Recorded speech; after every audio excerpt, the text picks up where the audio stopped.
Hi, Mary Ann. Long time no see. Ay, wait lang. Nakamute po si Miss Mary Ann. Okay. Hi, Ma'am Karen. Hello. Nice to see you. Ikaw rin. Tagal na.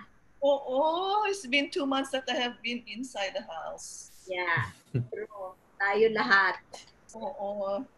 Not even a step outside of our gate. Sige. Ano, sa Las Piñas ka ba? Yep. Hindi pa ako nakapuntang Alabang. Diyos ko. Umami ko You're stuck there in Pasig? Well, I don't move around. I don't give the reason nasaan si Brandy. I don't give Brandy a reason to arrest me.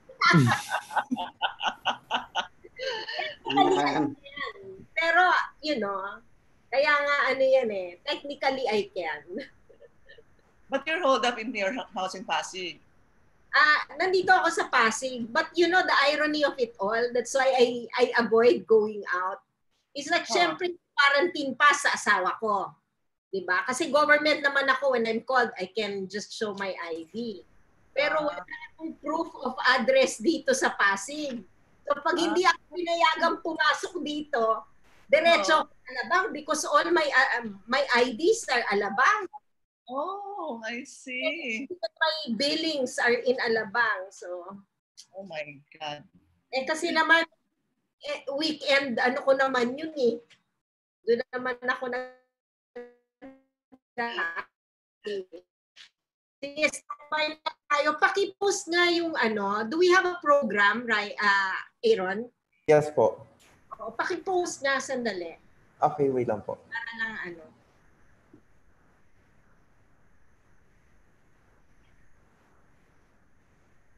I love your profile pic.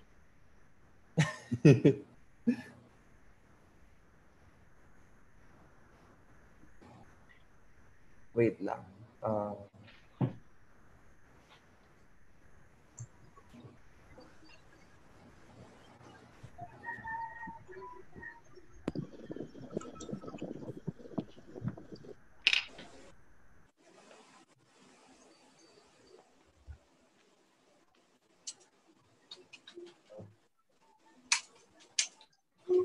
Una. Okay, ito po. Ma'am, nakikita niyo po yung program? So, si Pong ang una and then ako. Yes po. Okay. And then issues on the ground. Okay. All right. Opening discussion or welcome. Sige. Okay na yan. Sinong host natin? Si Attorney Erwin. Ako po, Kam. Teka, unang ko lang para ano. Dala unang ko. Ed. Okay. Pwede na. Hello. Hi, Ed, bakit nakamask ka pa, Ed? Nasa office kami. Wala kaming ano. Nasaan ka? Office. Nasa office. Nasa office. Okay. Opisina. Red alert kami, di ba? So, everyday nag-work pa rin kami. Alert kayo? Okay. Ano yun, ma'am? But red alert kayo? Because of the quarantine, because of the COVID. Yun. So, we provide support to the PNP.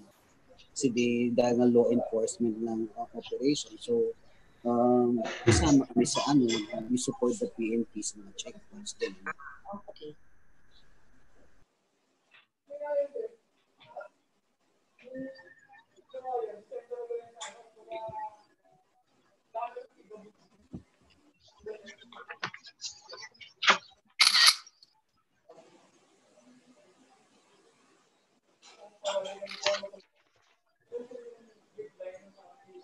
Standby na. Pwede na yung card na kunan ko na. Salamat. Okay.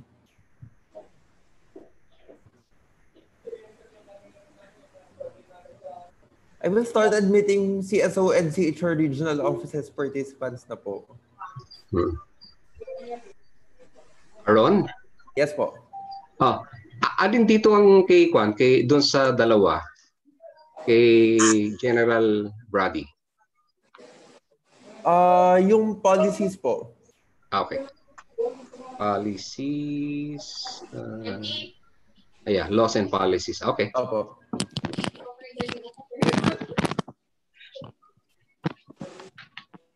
So how many speakers do we have? We have si Rose. Sa IAPF wala? Wala po. NDILG wala rin. Wala rin po. Okay, so Unfortunately. po. Morning. Morning. Hi, Morning, Mark. Attorney Irvin. Hello, good morning po. Hi, good morning everyone. Good morning. So good morning. Good morning po. Good to see you. Marlene from Baguio City. Hi, Miss Marlene. Hello. Hello. Kung nga doon nila ipindot yung lang man pamute mo Sa uwak ipindot po. haan yung ipindot nga mga FK style. I-mute ko po muna lahat to minimize yung background noise. Thank you. Marlene.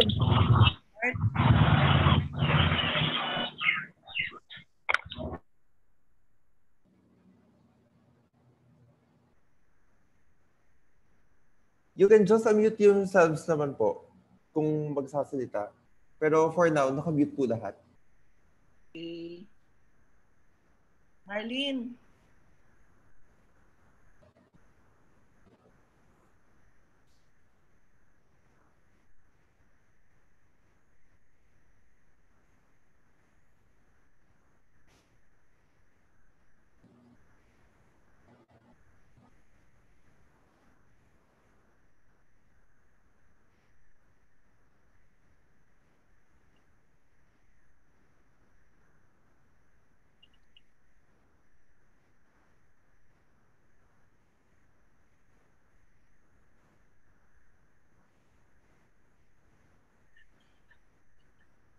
Paano ko ba ito sasagutin?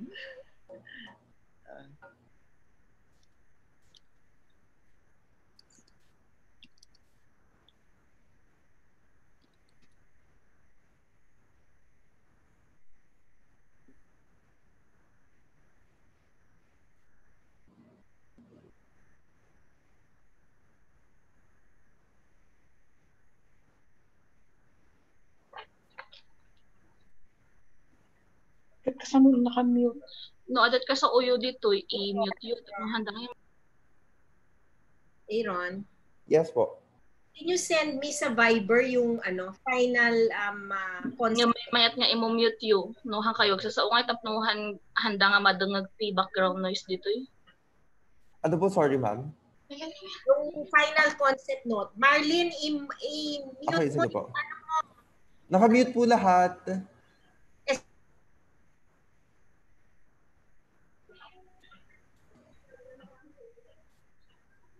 sa Viber ha. Okay, sige po.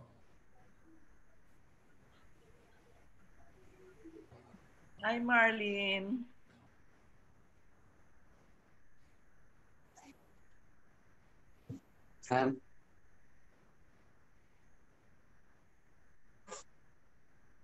Marlene, kumusta na?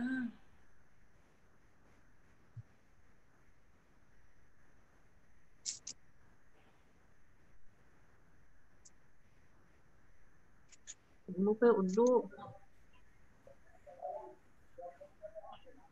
Mangag. Udah mangag. Awan. Aaron? Yes po. May mga hindi nakamute. Ang nga po eh. Advice lang po, nakapanaho tayo. Good morning to all. Naka-live na po tayo sa link. Baka po may mga masabi ho tayo.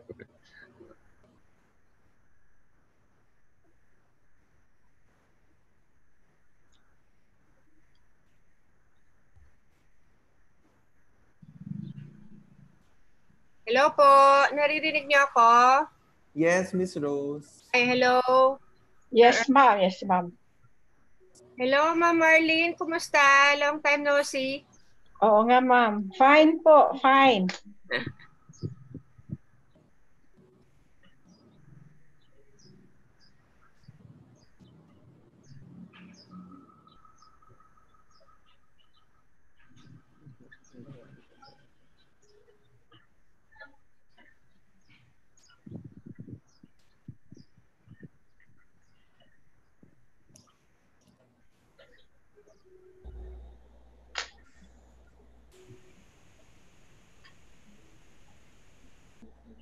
Marlene, naririnig mo ako? Yes, ma'am. Naririnig po. Kumusta kayo? Okay naman po. Hi, Mian! Hi, Rose! Ah! Miss you so much. Miss you! I miss our food sa ALG. Kumusta Hello, ka na? hello. Hi, Rene. Oh, hello, hello. Magpadala ng Kamusta food na? dito. Oo, eto, puyat na nga ako katutulog. Hirap ng ECQ. Magpapa-contest kami sa di ba nagla-live stream kami? Magpapa-contest kami ng palakihan ng tiyan. Tali kayo lahat. Tayo lahat. Talo ako dyan.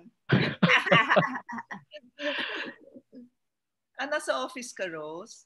Wala po, sa bahay. Binitbit ko yung mga namin. That's nice. Nagla-live stream kami ng MWF. Mamayang hapon, sana makapanood kayo, education ng aming discussion. What Mga time? teachers at estudyante. 4 p.m. Oh, I see. YouTube, I defend po. Okay. Or sa Facebook. Wala ako nun. YouTube. I defend YouTube.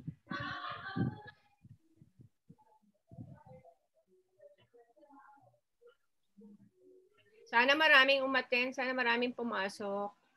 Oo naman. Hindi naman grabe yung ulan. Oo nga eh. Mayroon na po tayo 27. May 27 na, sir. How can I send? 29 na po. Ayo. 29. Rose, Yes. how can I send my chat response to Sir Ray Paulo? Diyan sa baba, sa tapat, may chat box na kulay orange. Yung may dot. Is Yes. Yeah, siguro yon. Should I press that to send my response? Opo. Hindi ka ba naka-computer? Naka-computer po. Bakit iba itsura sa'yo? Ayan. Oo. Kasi meron nakalagay dyan chat. Oo nga. Tapos sumagot nga ako. Ayan. I don't know kung na-receive ni sir. Ayan, i-save ko. I-screenshot ko to. Hold down. Command, Shift, and number 3. Command, Shift, and number 3. Alam mo naman ako, I'm relying on my instruction list. Ako nga, hindi ako marunong ng ng screenshot sa sa computer. Kuhanan ko siya ng picture.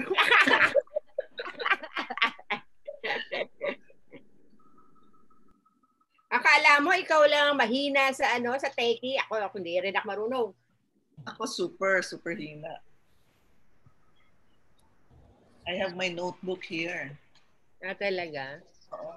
Very good. Everything is listed. Good morning from Region 3 po. Hi. Hello, good morning po. Good morning, everyone.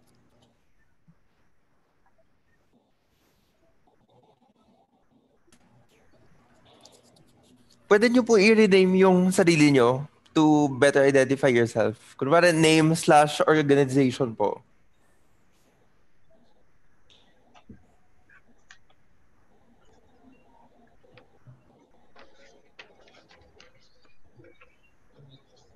Paul, pa-rename. Ikaw ang Dayan ko. Dayan. Ali! Yeah.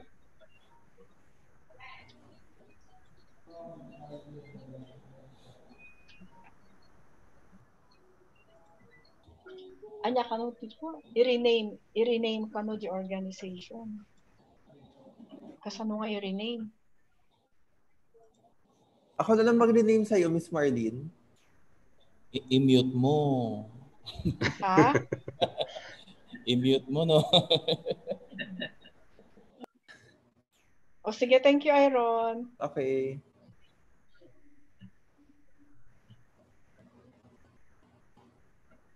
Siya nga po pala, good morning po. Advice lang po na ang ating dialogue ay i-re-record po for documentation purposes. Okay. At inuulit po namin yung dialogue po na ito ay pwedeng panoorin. We are can be watched on live sa YouTube. May link po dyan. Nasa Facebook page po yung link sa YouTube. Good morning. Good morning po. At saka sa ating mga katanungan, meron ho tayong chat box po dito sa baba. Pwede po nating ipadala po doon.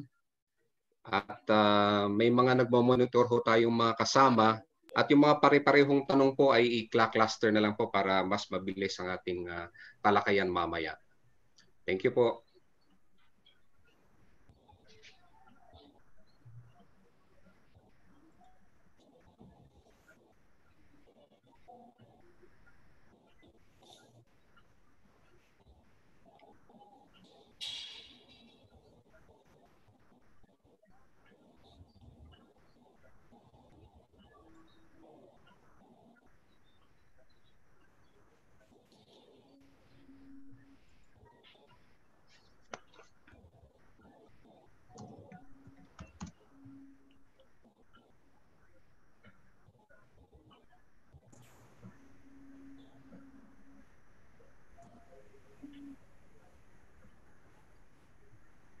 To JB Aparicio, magandang umaga po.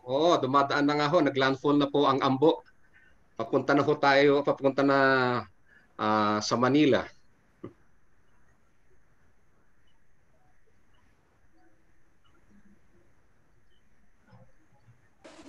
Sir Erwin, dadaan na Metro Manila? Ang sabi po ng report kanina, Sir Ed. Ikaw pala yan, Sir Ed.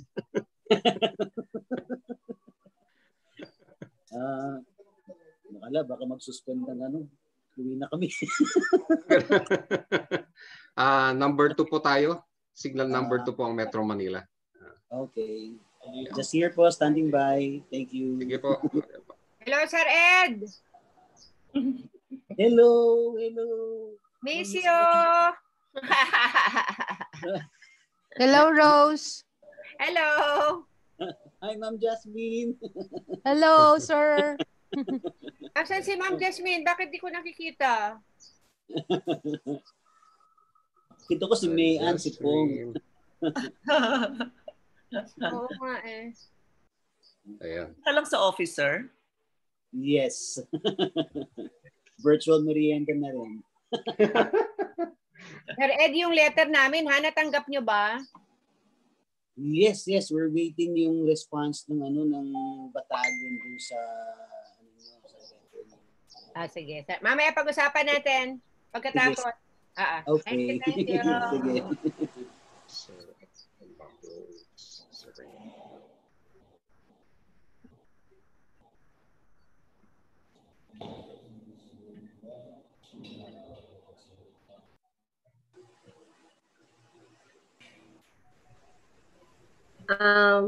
Mga sir, mga ma'am, pwede rin po kayo mag-request na palagay sa name din ng kung saang office or agency bahagi ang kasama.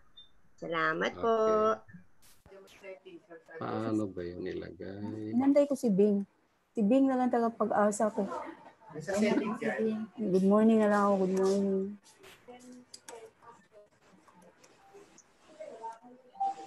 On YouTube kasi. Wala ko. Paano ba ito? Ay, naku. Wala talaga. Wala akong marinig.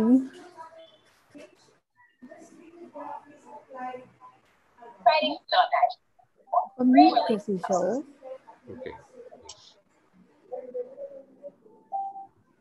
Okay, Aaron? Yes, can we start? Meron tayong 40 participants. Yeah. Okay. May we invite everybody now? We shall be starting our dialogue.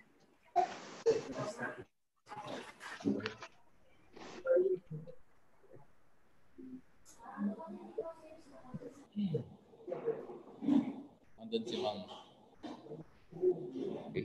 Can we, Aaron, can we request that everyone will be muted except for the resource persons? All right. Sige po. Okay.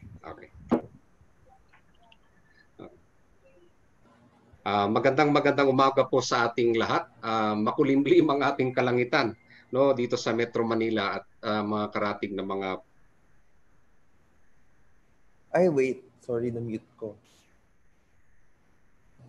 Okay. Okay? Yes. Nakamute ako? Na-mute ko, sorry.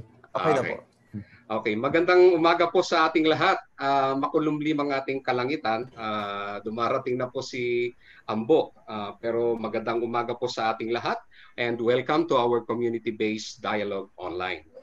Ako po si Erwin Caliba mula sa Policy Advisory Office ng CHR. Ako pong magsisilbing tagapagpadaloy sa ating palatuntunan ngayong umaga.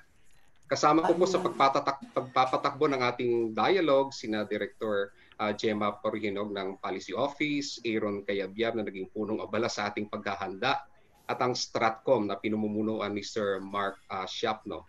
Sina Nina Belen sa pagdodokumento at si Attorney Ruth Beer at ibang kasama sa ating CHR.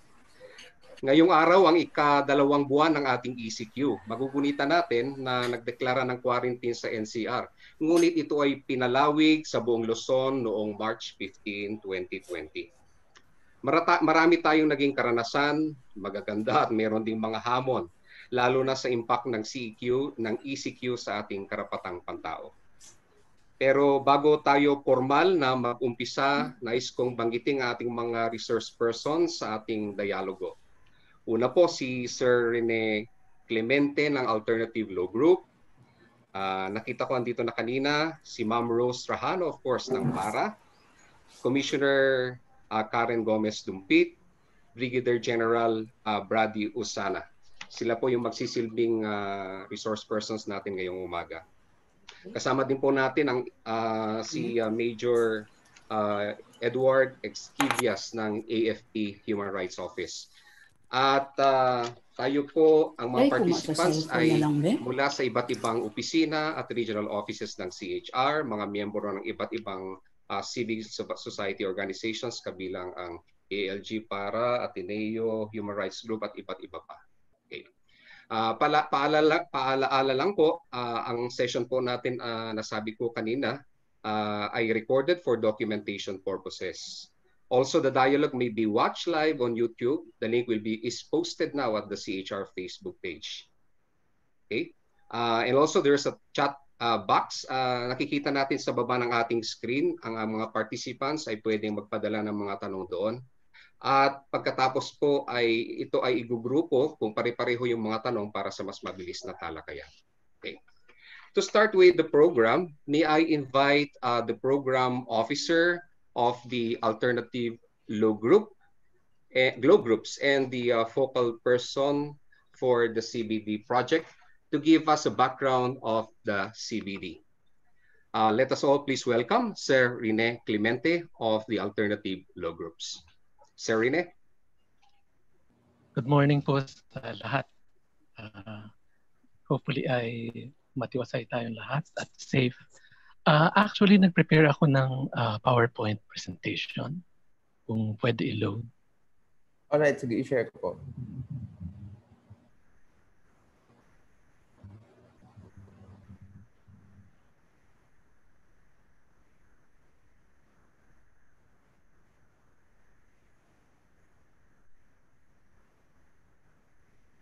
Can you see the screen?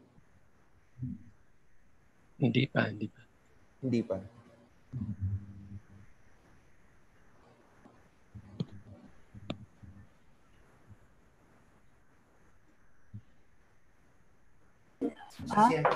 No, naka-mute na siya pero wala talagang sound. Sa audio. Ha? Sa setting, patingnan mo yung anak ko audio. Go to setting, di ba? Go to setting. Nag-go to setting na ako, so. Hindi, yung setting mismo doon sa webinar. Anjo. Sadali, Anjo. Paano ako babalik sa aking kwan? Screen ko, nawawala yung screen ko. Paano ako babalik sa screen ko? Ayusin ko lang. Mute. Ito? May sa taas ka ng squares. Hindi, kasi mapapublish ako eh. Lumalabas na po ba yung PowerPoint? Actually, Aaron, ikaw yung lumalabas. Hindi yung PowerPoint ay nasa baba. What? Nakikita namin yung PowerPoint. Nakikita namin yung PowerPoint. Okay yung PowerPoint. Wala ako, hindi ko makita. Visible naman yung PowerPoint kanina. Wait lang. Hindi ko makita. Okay. Sige, clear yung PowerPoint. This one, yung community-based dialogue to PowerPoint? Oo, clear siya.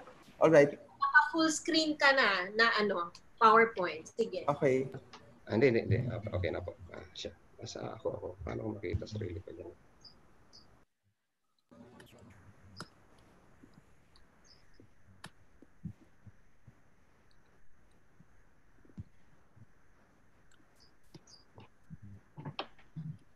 Aaron, hindi ko makita. Yes.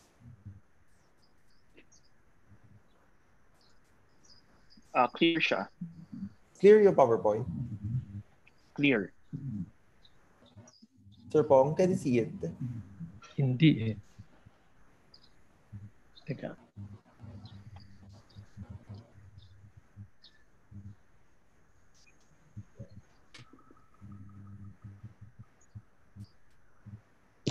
Sa screen mo? Yes. Naka-share screen ako. I'm showing your PowerPoint. Kung baka yung yung view mo ng yung view mo ng Zoom, maybe you can adjust it.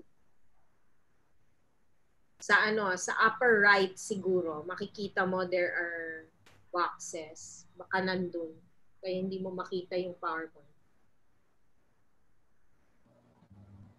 Or Pong, siguro you can start. Hahabulin na lang ni Aaron yung Yes, habulin ko na lang yung...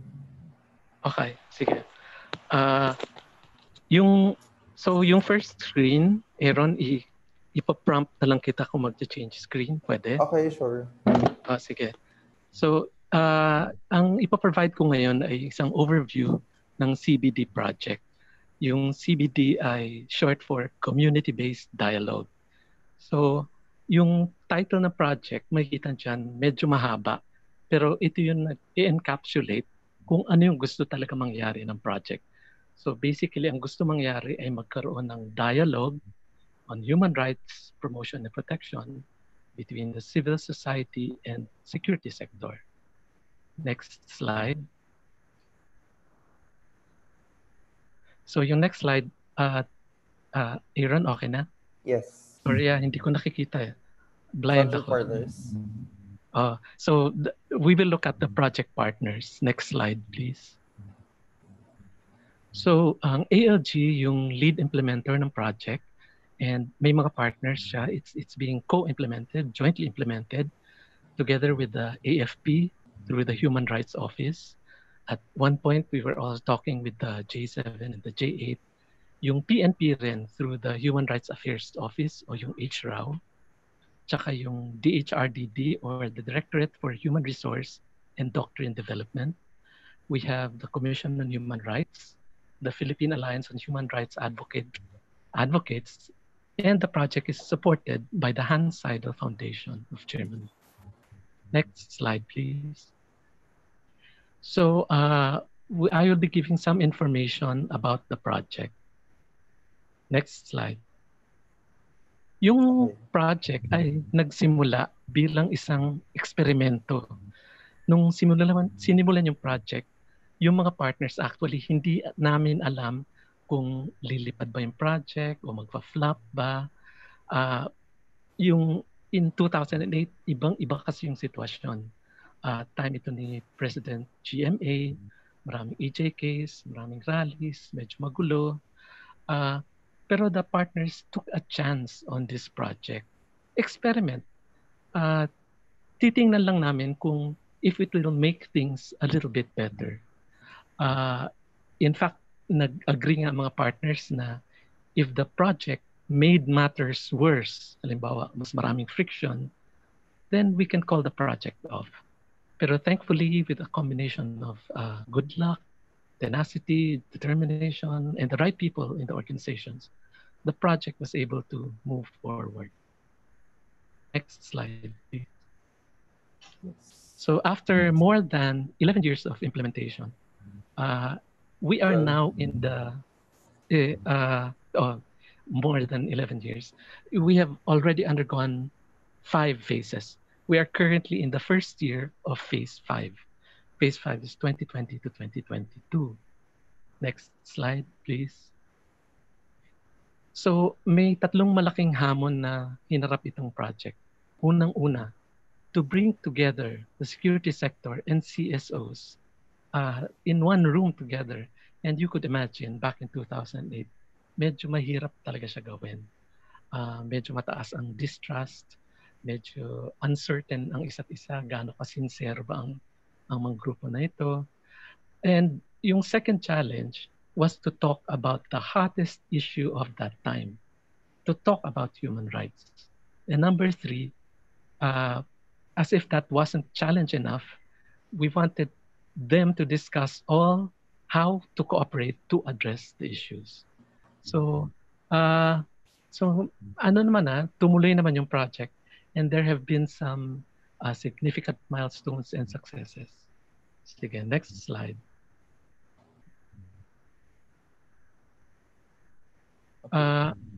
Why is community-based important?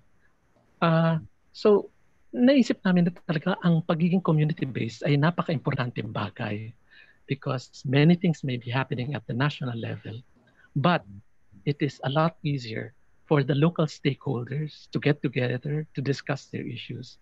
In many cases, magkakakilala na sila eh.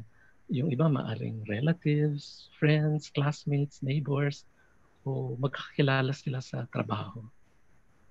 Next slide, please. So may tatlong elemento itong project.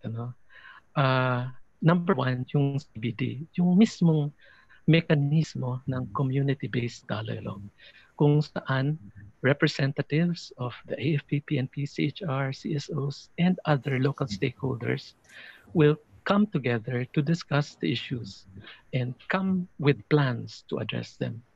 Number two, yun na nga, it has to be multi-sectoral because multidimensional ang mga problema sa lipunan, sa communities, lalo na we have civil political rights, economic, social, cultural rights violations.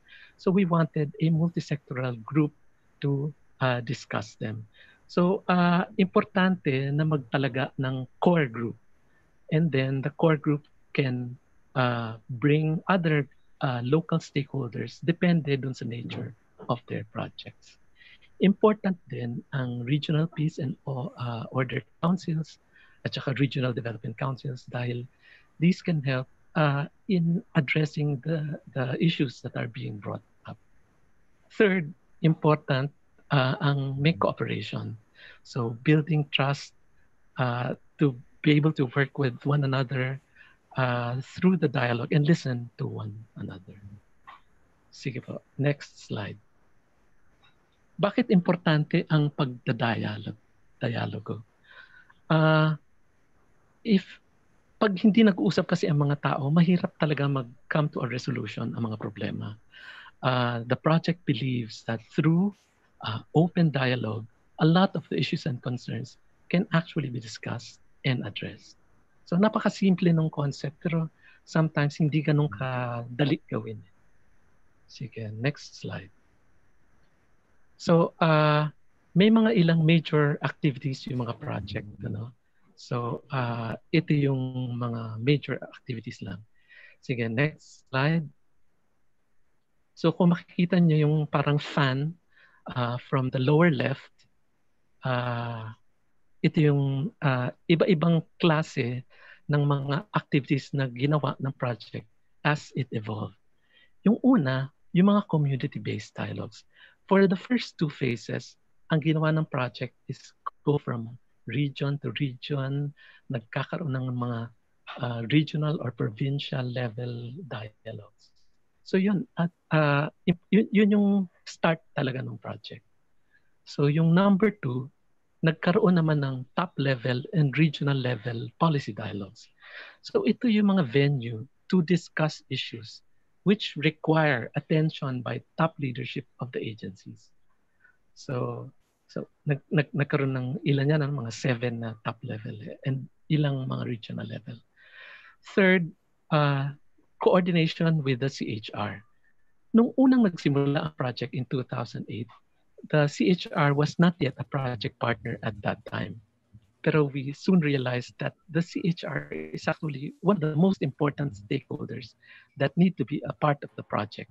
So nagkaroon ng meetings with the CHR chairs, with the commissioners, with the regional directors to discuss the project. And ang isang major milestone talaga is that the CHR issued 2 unbanked resolutions mandating the CHR regional offices to conduct at least 2 community-based dialogues per year. Okay. So yung number 4, nagkaroon naman tayo ng training handbook on civil and political rights. Yung simula niyan actually kay Kamax ng para ito yung idea. So malangit na ba? Ang sabi niya, kailangan tayo yung... Na-mute ka, Pong. Na-mute ka.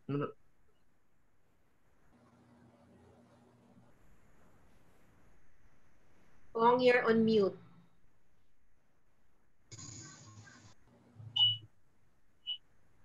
Naka-mute ka, Pong. Hindi ka namin naririnig.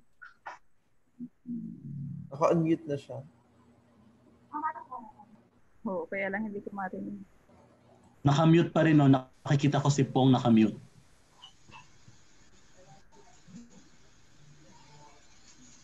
Hello, okay. Okay. So next, yung localization.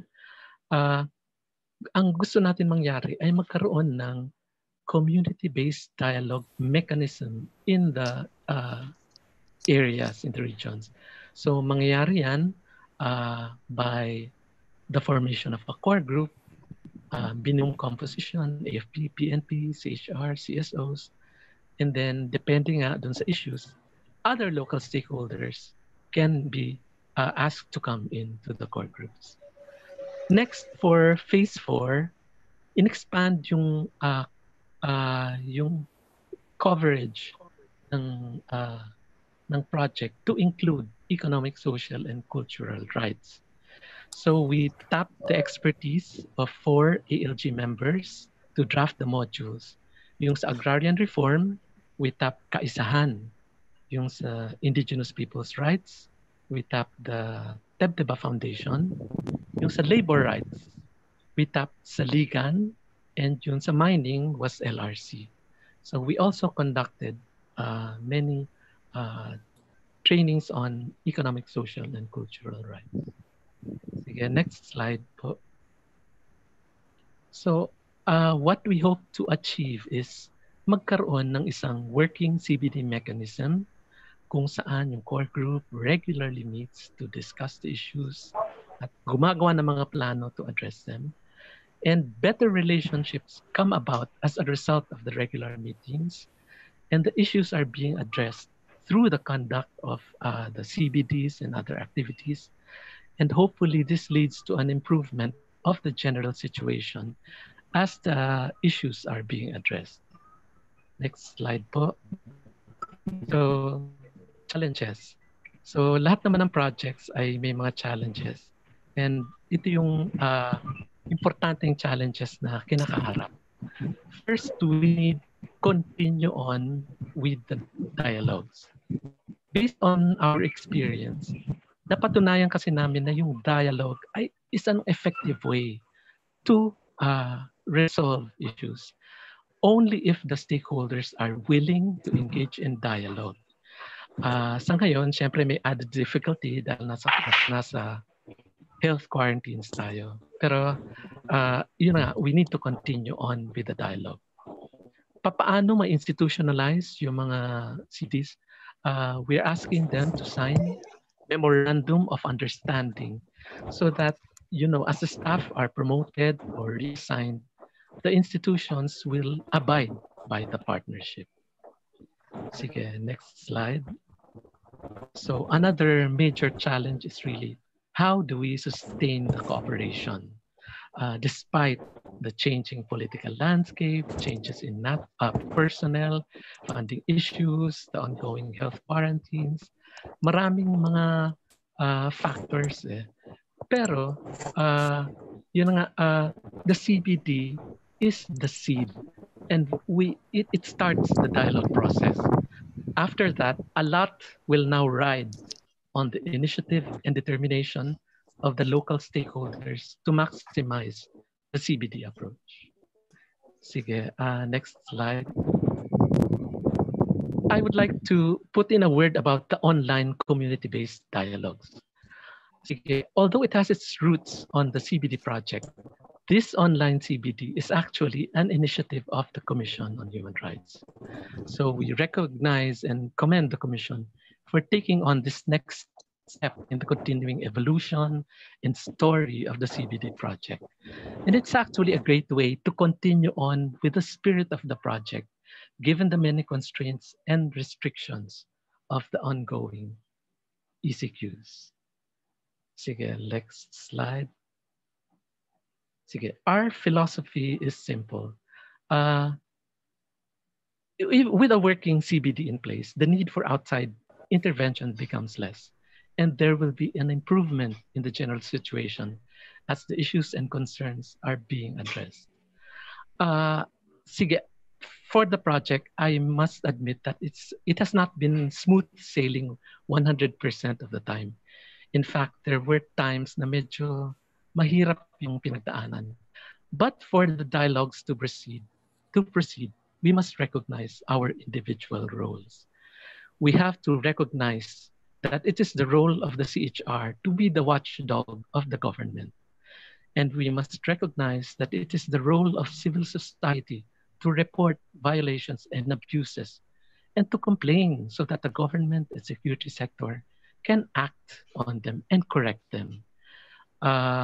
So may mga pagkakataon nun within the ALG network, and I think with the para network as well, nagkaroon ng mga internal discussions.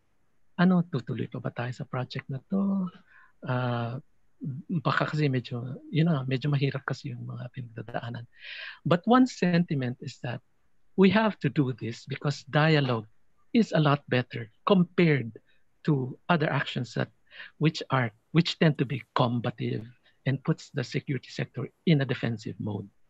And another sentiment is that we need this dialogue now more than ever because reports of abuse and violations are on the rise. Ngayon, for the security sector, it is rather unfortunate that the actions of several people who abuse their power and authority taints the image of the entire AFP and PNP or of the entire security sector in general.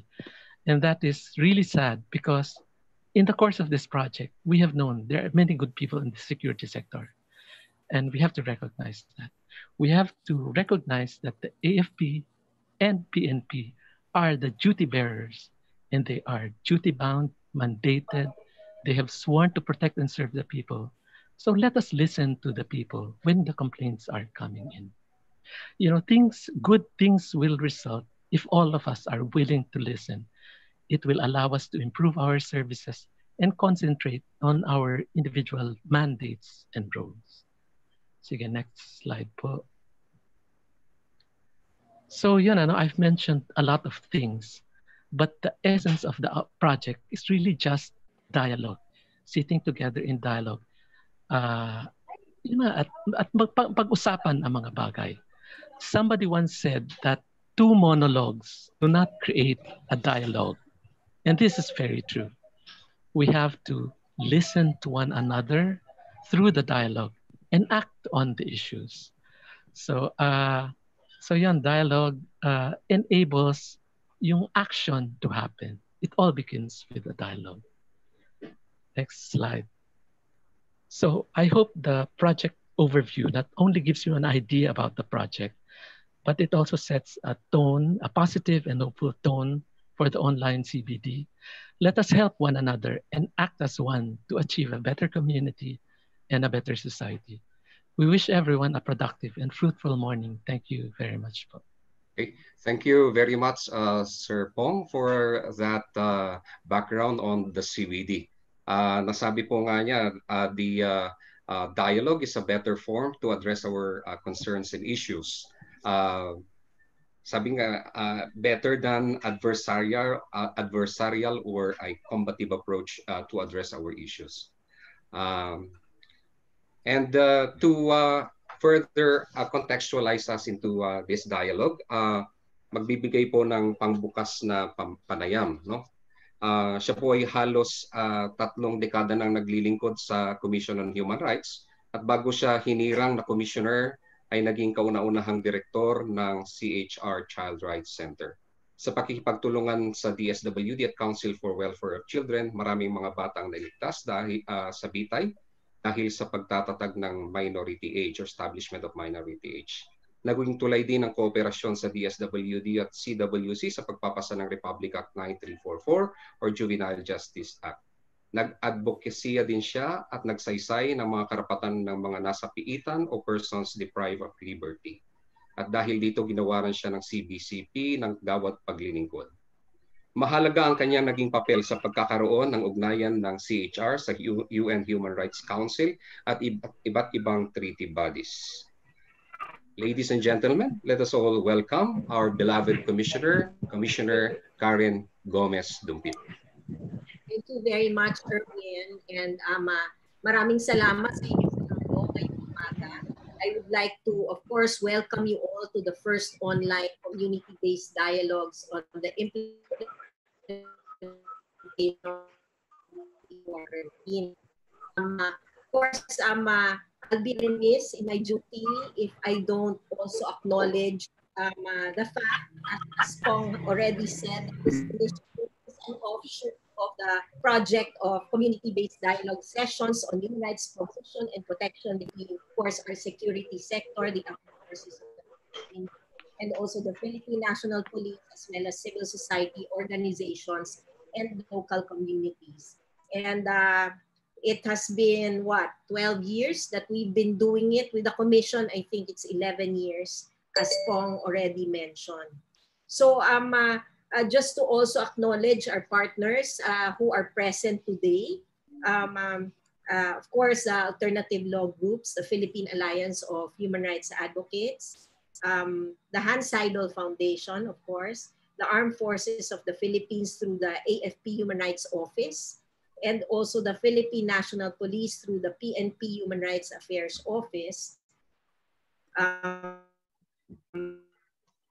like to thank you for being with us in this initiative that we have of trying to adapt to the new ways, the new normal in this public health crisis. So let me just give you some of the things that we've already underscored at the beginning of this public health crisis. And we did say that the Commission supports the enhanced community quarantine, but we must also underscore the great impact it brings to human rights, to lives and livelihood of people. We have advised of their obligation to fulfill the people's right to food security, and that adequate social safety nets or human rights safeguards, as we call it, are in to cushion the impact of the pandemic. The problems of hunger and poverty are definitely amplified in a time like this. And if we try to begin to understand through this dialogue how different situations are, and we normally say through the human rights-based approach, we are able to respond to the problems that arise in this particular situation. We also must acknowledge that there are best practices that have been forthcoming in this time, at this time. Some LGUs have devised creative ways of ensuring that constituents have access to food supply so that they won't go out anymore. Apart from the usual relief package, LGUs launched mobile market projects in order to lessen the number of people going to markets. LGUs have provided financial assistance to persons who are not covered by the National Amelioration Program. And these are just some examples that are worth duplicating. I know you have a lot more that you will share later on. Because after all, the state obligation to respect, protect, and fulfill human rights do not stop even in the worst of disasters. Life goes on, problems go on. We cannot put a pause to the things that we need just because we are on lockdown. And of course, the Commission has also pointed out on many occasions several human rights issues and in relation to the enforcement of curfew ordinances. And there are news reports of curfew violators who were put in dog cages, being made to stay under the heat of the sun, some belonging to the LGBTQ community who were forced to do humiliating acts as punishment. We have recent cases of inequality of treatment on persons who hold high profile positions, high positions, versus ordinary people doing exactly the same thing, violating quarantines, but have been treated differently. We do have reports of arrests made because of cyber libel, and this actually gives a chilling effect on freedom of expression and opinion. As Pong already said earlier, that freedom of expression, freedom of opinion is very, very important. And through this dialogue, we will be able to have a venue for this. What's important also to note is that we have been also reminding government and our partners in the security sector that we have one main objective, which is really to stem the incident of the virus spreading, an exponential curve. But this must be approached not only approaching it on the law enforcement side of it, but also a public health approach. So sometimes we have been saying that the measures that were actually implemented to ensure compliance to the enhanced community quarantine regulations have been mostly law enforcement. But we have to balance that because sometimes the response actually is counterproductive to the objectives of the public health approach. So in light of these recent reports and allegations of harassments in implementing the ECQ, the Commission has conducted or is conducting the series of online community-based dialogues. And we took off from the 12 years of CBD experience. It's not perfect, but it certainly gave us a lot of lessons learned. When we go to the table, no judgment, we try to listen to one another in a dialogue format.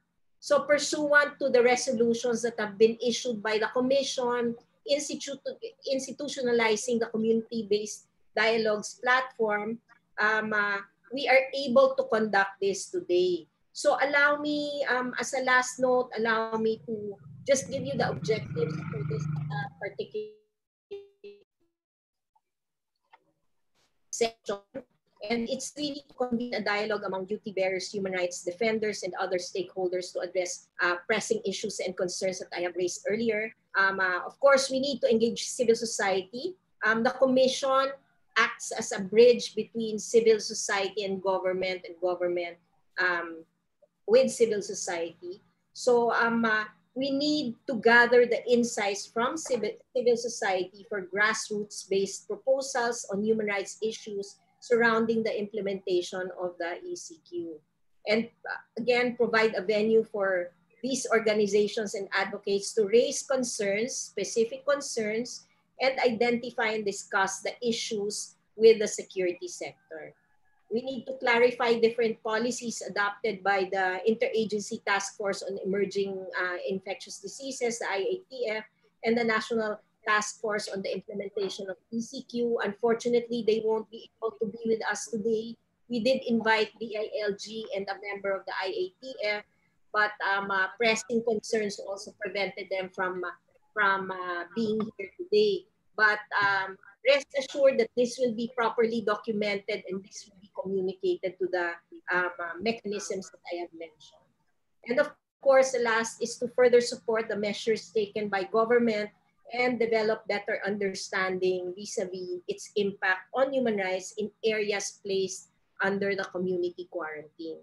As a last note, maybe I'd like to just point out that compliance to quarantine guidelines have made us realize that some of us are really very privileged because we are able to afford to follow the guidelines. But we must open our eyes, open our minds and our hearts to those who have been found to have been violating. Perhaps we can take a look at their situation through the human rights-based approach to try to see whether we don't only address it in line with law enforcement approach, but actually in line with not only the public health approach, but the human rights-based approach. So maraming salamat sa inyo. I look forward to this conversation. Sana po pagkatapos nito ay tuloy pa rin ang daloy ng ating pag-uusap. It's important to open our communication lines, especially in this public health emergency or crisis. Maraming pong salamat sa inyo. Okay. Maraming salamat, Com Karen, for that input on the current ECQ and its emerging impact to human rights. Okay. Na-mention po kanina ni Com Karen that CHR will be like a bridge from CSOs, between CSOs going, bringing the issues of CSOs to the government, and also bringing the government also to the CSOs. The next part of the program will be an input on the issues from the ground. At ang magbibigay po ay katulad din ni Com Karen, matagal na rin sa advokasya. Maraming taon ang ginugol niya sa human rights work at human rights advocacy. Nagtrabaho siya ng 12 taon sa Medical Action Group. 3 doon bilang executive director. At sa pamamagitan ng MAG, nagkaroon ng pagkakataon magbigay ng serbisyo at suportang medikal at psikolohikal sa mga biktima at paglabag ng karapatang pantao. Naging executive director din siya ng Kanlungan Center Foundation at naglabi para sa pagsasabatas ng Cheaper Medicines Act. Mula November 2010 hanggang sa kasalukuyan, siya ang Secretary General ng Philippine Alliance of Human Rights Advocates na kinabibilangan ng 40 human rights and sectoral organization sa buong kapuluan. Ladies and gentlemen, let us please welcome Ma'am Rosemary Rose Trajano.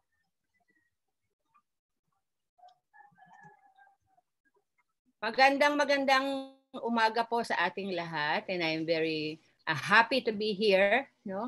Finally, natuloy na ulit yung napaka-importante mga dialogue sessions sa ginagawa natin with the Commission on Human Rights with our security sector. Salamat po sa pagkakataon para maihayag namin kung ano yung nararamdaman namin sa ground. Unang-una siguro, we were all surprised, syempre, dito sa nangyaring pandemic at tumingkad yung issue na wala palang kahandaan ang Pilipinas sa ganitong klaseng health emergency, sa ganitong pandemic. Sa bagay, buong mundo naman ay talagang nabulabog at nahirapan sa pag-respond ng effectively at efficiently dito sa pandemic. Pero nakakalungkot kasi sa tagal-tagal nating bumabaka or naghahanda sa lahat ng mga natural catastrophe sa Pilipinas, ng lindol, bagyo, tsunami, lahat na lang. At meron pa tayong agency, yung National Disaster Risk Reduction Management Committee sa lahat ng mga levels ay hindi pala kaya ito. So tumingkad po yung issue ng walang kahandaan ang buong gobyerno natin. Nakakalungkot ang Department of Health kasi as a nurse, talagang nakita ko at obserbahan ko kasama ng sa Medical Action Group na napakahina pala ng ating public health system. At ito ang isa sa mga issues na kailangan nating palakasin. Napansin din namin na nasabak lalo ang ating security sector. At eventually, ang mga pulis ang tutulong sa contact tracing. Gusto po naming marinig kung paano ito gagawin ng kapulisan. Siyempre, ang mga sundalo na karaniwan ay nasa kanayunan, pati sila ay nahila na sa lungsod, no, para tumulong sa peace and order, at yun ang isa rin namin pong issue. Napansin din po, no, na napakalaki ng kahinaan yata ng ating pamahalaan o ng ating bansa na tiyakin yung citizens participation. Mukhang binabaan na lang tayo, magtago kayo lahat, mag-quarantine kayo sa lahat ng inyong mga bahay. Pero hindi natin, kumbaga, na crowdsource, no?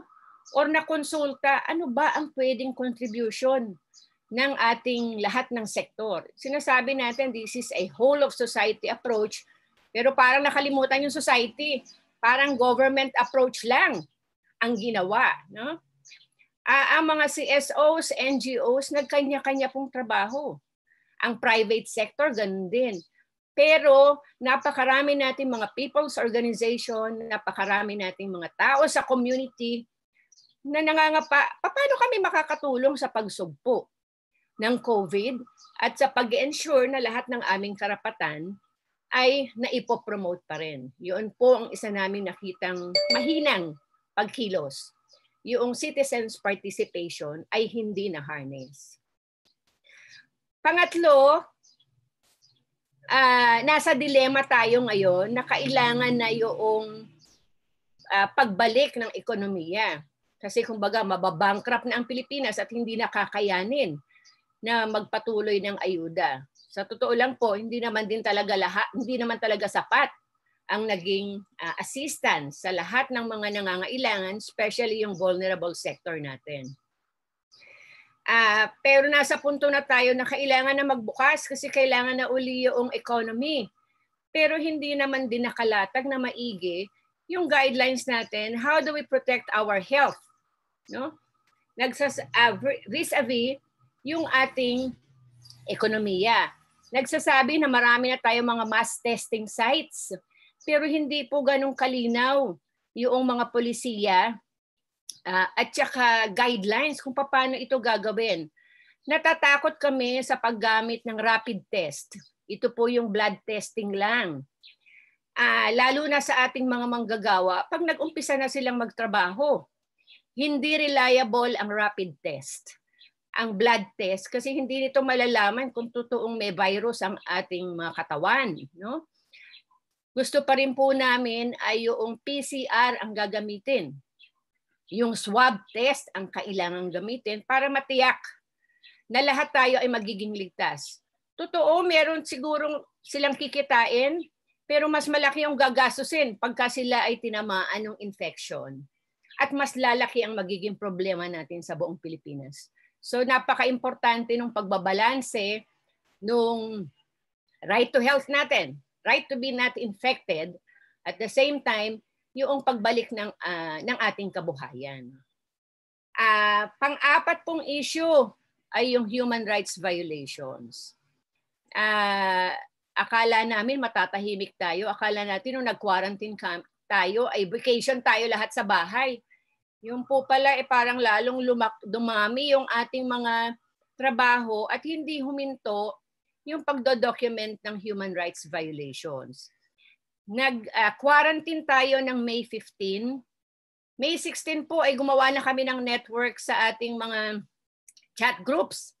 Meron ng mga lumalabas na human rights violations. At totoo po, dahil dito, nakita natin, no, ngayon tumingkad, yung palaging sinasabi ng human rights community ng indivisibility of economic, social, cultural, civil, and political rights. Ngayon, ang tampok ay health rights at right to work. At dahil nagpupumilit yung ibang mga tao na tinatawag na pasaway dahil kailangan nilang kumita, kailangan nilang kumain, pag inabutan sila sa mga checkpoints, violation na yun ng quarantine at doon pumapasok na yung mga civil rights violations. No?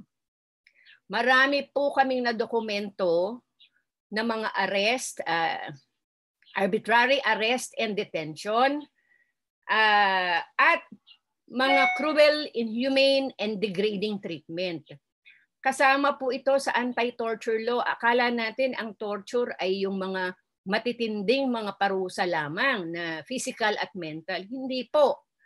Yun pong pagbibilad sa araw ng mga kabataan, yung pinaglalakad ng milya-milya, no? Yung pagkukulong sa mga bata, sa mga maliliit na parang hawla para sa mga baboy, ay CIDT po ang tawag diyan, cruel, inhumane, and degrading treatment, at kasama po yan sa batas ng anti-torture law na noong 2010 pa lamang ay meron na tayo. Matindi yung impact nitong mga violations na ito kasi lalong tumingkad yung problema natin sa access to justice. Nasa quarantine tayo lahat, kahit yung mga nagdo-document, ang Commission on Human Rights, ang human rights community, hindi makatugon direkta doon sa mga naaresto. Hanggang tawag, hanggang social media lang po, hanggang mga chat groups lang tayo nakakapagdokumento. Sa ilang mga pagkakataon, nakakapagbigay tayo ng pang-bail. Nakagpapadala po tayo, lahat na lang ng mekanismo para makapagpadala ng pera ay ginagawa natin. Nakapagbigay po kami ng tulong sa dalawang walang pambili ng ataol. Ito po ay hindi, ito po ang dalawang ito ay namatay ng nagtutuloy pa rin palang war on drugs. No? At sila ay mga biktima ng extrajudicial killings. Paano yung mga inaresto at kinulong dahil sa quarantine violation ay magbibigay ng bail? Ang bail po ay from 2,500 to 12,000. Meron kaming kaso ngayon, 12,000 ang bail niya. Dahil meron daw isa sa community nila na nagpupumilit lumabas, siyempre pinigilan ng mga tanod at ng pulis at nagulpi.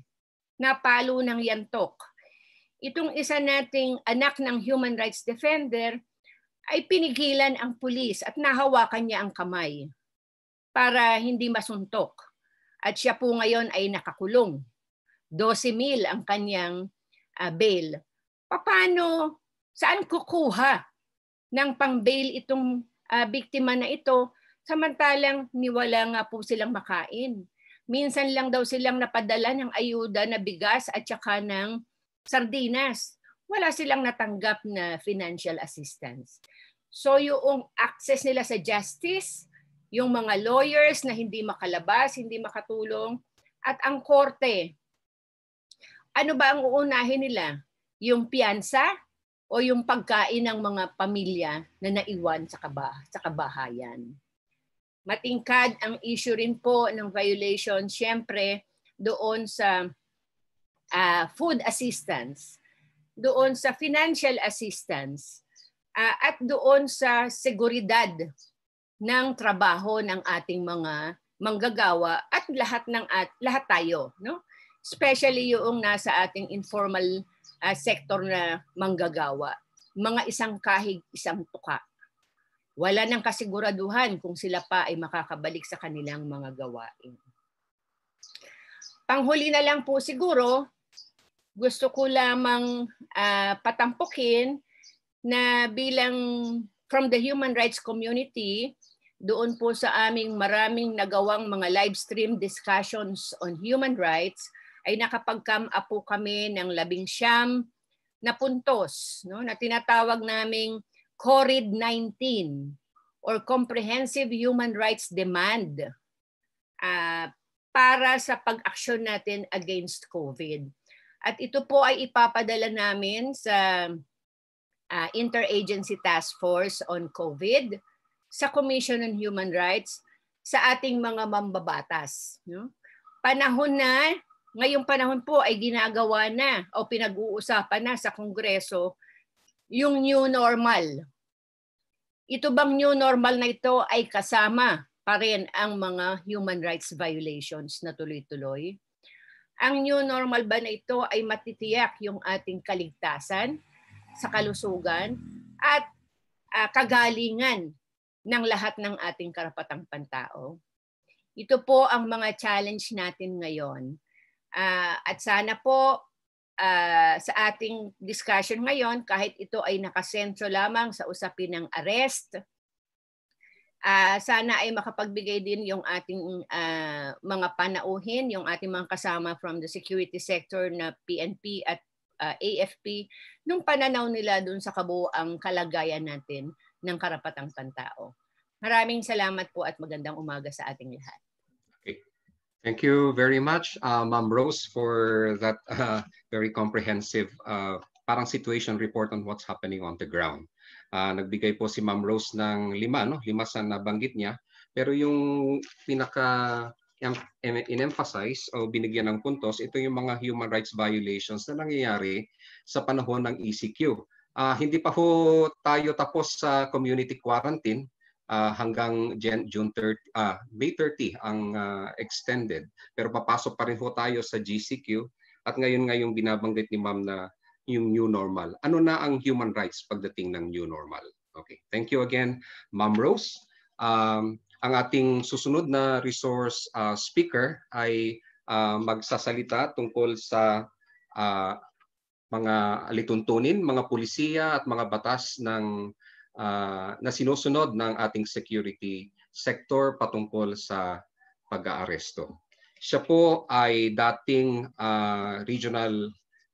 acting regional director at naging deputy regional director for administration ng PNP Region 7. At noong January 13 ng kasalukuyang taon, siya po ang hinirang na bagong hepe ng Philippine National Police Human Rights Affairs Office. Help me welcome then Brigadier General Brandy Usana. Sir Brandy? Hello, Sir Brandy.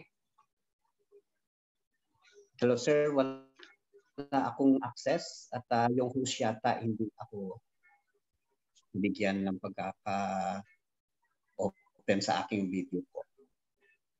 Hello, sir. Pero naririnig namin po kayo. Right, sir. Meron po akong PowerPoint presentation, sir. Okay. Aaron, can you please flash? Ayan, nakikita na ka namin, sir, sa screen. Okay. Ayan, sir. Aaron? Salamat po. Okay, sandali lang po. Baka hinahanap pa ni Aaron ng ating technical team. Ayun. Ayun na po.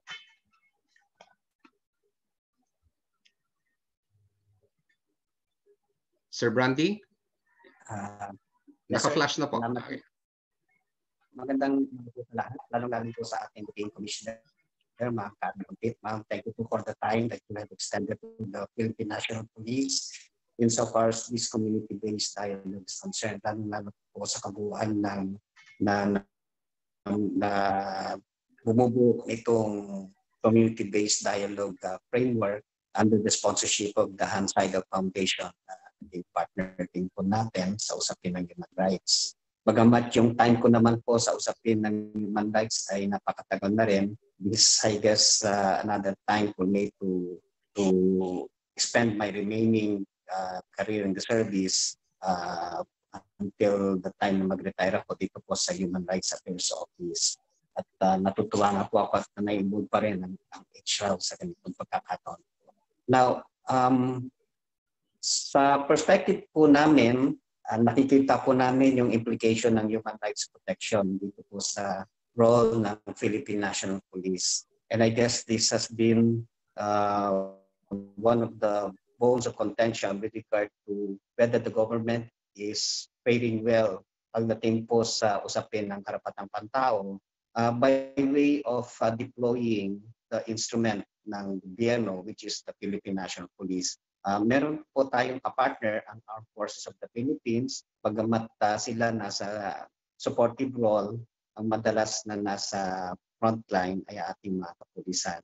Ito pong PowerPoint presentation po ito ay sumasalamin sa perspective ng Philippine National Police sa usapin po ng karapatang pantao. Aaron, can we request for next slide, please? My outline representation is as follows. Of course, issues and concerns. A number of the issues and concerns, of course, have already been raised earlier. And then yung human rights principles and challenges from our perspective. And then yung policy interventions. Kasabay na rin po ito kung ano yung mga issues that matter to law enforcement. Dahil ito po ay isa sa mga naging usapin sa dami ng mga panahon na nababatikos ang Philippine National Police. Dahil kami nga po yung nasa frontline. Kami yung nakakahalubilo ng mga mamayan, especially on the ground. Next.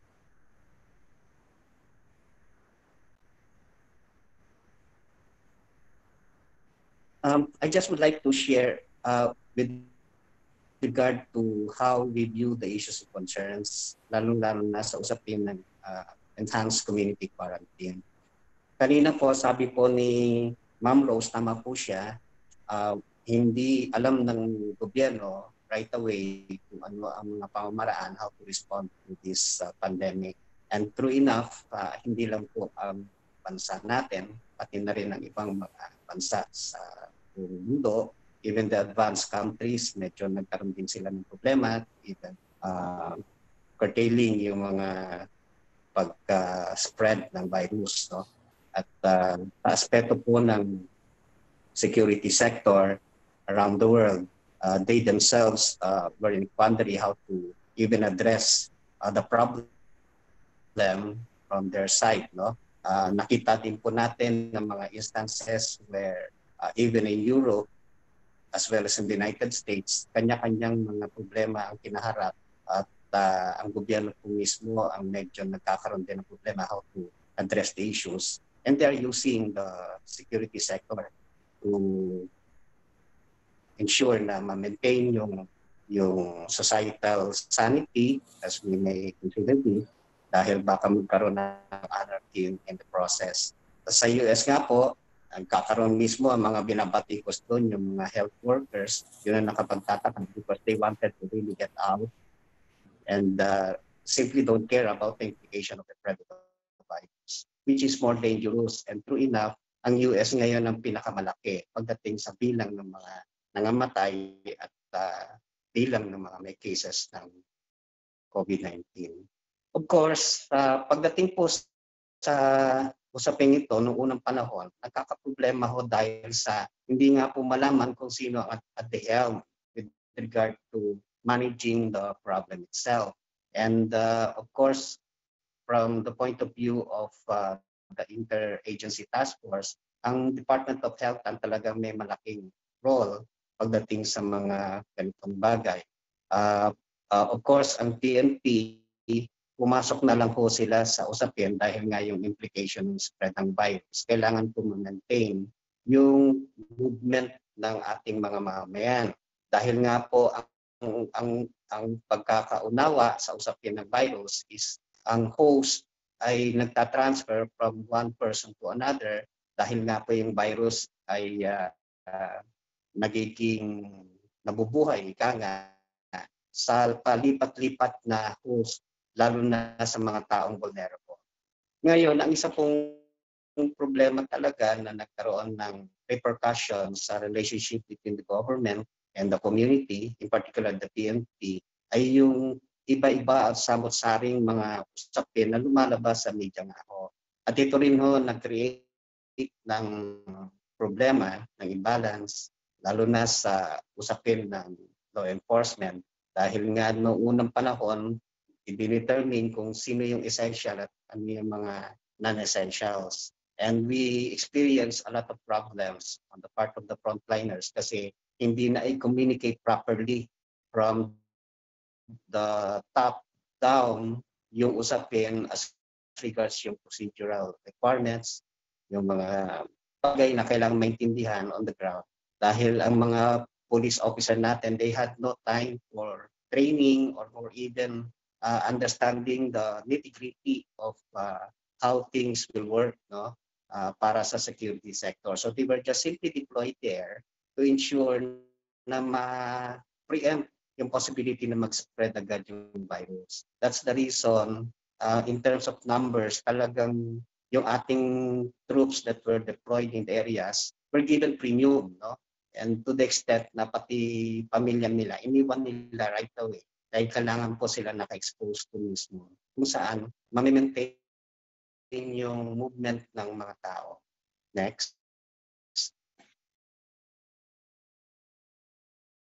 Next, please. Now, as I was saying earlier, yung ako, sa usapin ng public health crisis, and we know that as we learned in various literatures, it should be the health officials ang sadyang dapat naka-frontline. Of course, we do not discount the way the DOH has been handling the issue, but for a while, nagkaroon din po silang problema because of the statistics and yung response mechanism, lalo na sa usapin ng mass testing. But every so often, ang nagiging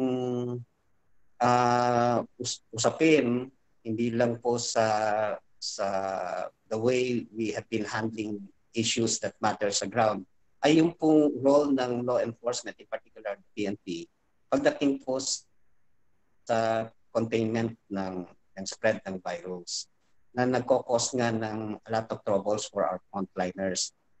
Parang siguro sa point of view ng ating security sector, hindi namin talaga problema yung usapin ng public health crisis. It should be the other concerned government agencies. Pero kami agad ang nasabak, and that caused a lot of trouble to our frontliners. At that time na talagang siguro because of the implication of the pandemic, hindi lang ito sa isang barangay, isang mas malaking community, but the entire country as well. So nandun na yung possibility that even sa freedom of whatever it is that a person would like to do, naapektuhan dahil nga sa imposition ng ilan sa mga restrictions as spelled out doon po sa ating mga guidelines.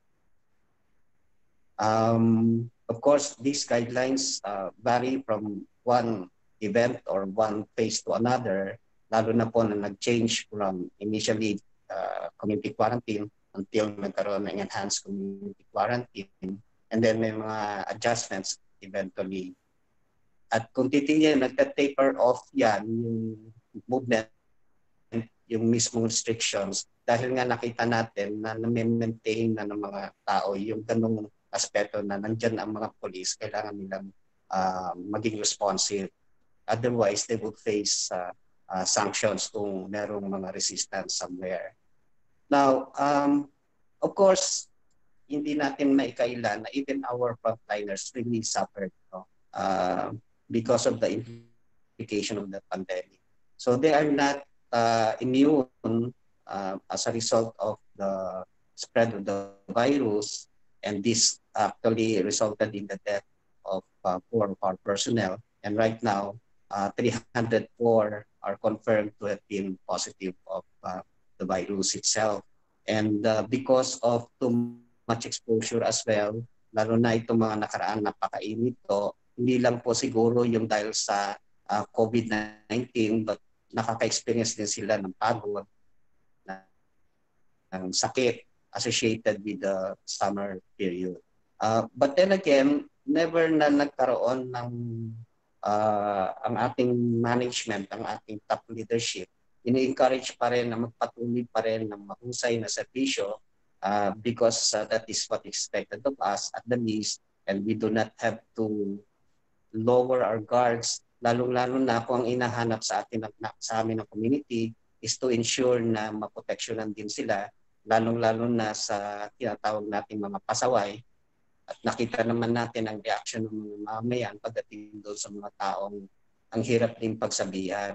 So siguro, yung sa pakiusap na unang pamamaraan kung paano ma-address yung problema ng spread ng virus is yung ma-maintain na yung mga tao nagsa-self-quarantine, hindi malabas, pero meron talaga din na kailangan nilang i-confront because of that idea na magagawa nila kahit anong gusto nila.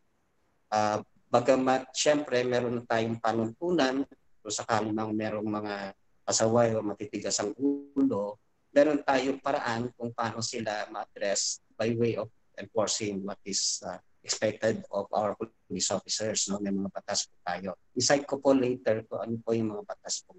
Next.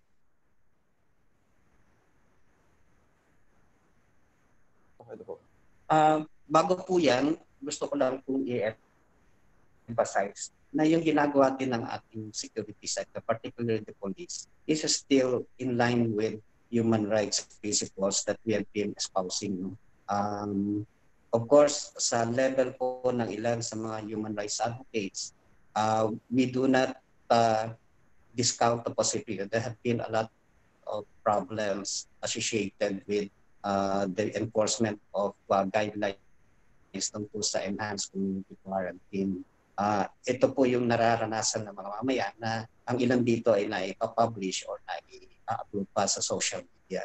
But from the point of view of what we have now, which is public emergency, even the International Covenant on Civil and Political Rights already has been given or has given that idea about protecting the interests of the greater number. No?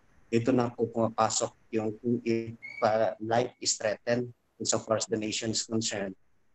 Meron pong mga kaparaanan ng ating mga state parties to ensure na ang ating mga karapatan ay pwede pong maisantabi in favor of the greater many, no? Or greater good for the greater many.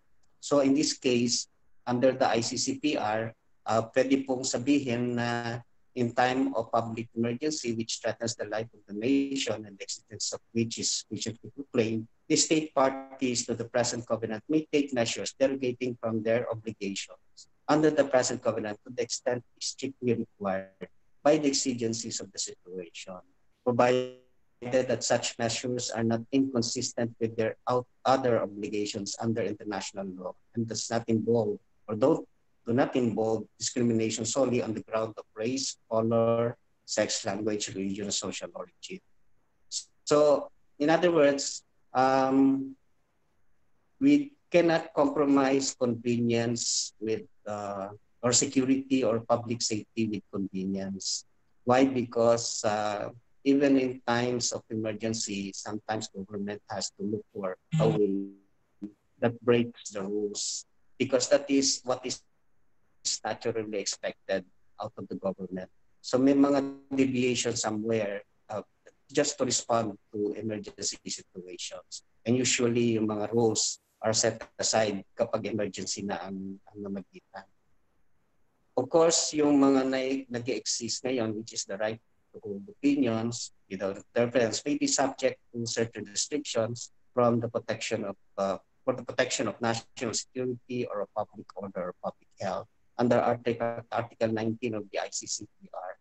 And then restrictions may also be placed on the exercise of the right of peaceful assembly in the interest of national security or public safety. So all this became the basis of our security sector to look at the perspective of greater good pa rin. No? Bagamat ginagalang natin ang karapatang pantao as inalienable and indivisible, this is the first time ever that we are experiencing something na hindi na-experience ng kahit sino man sa buhay natin. No?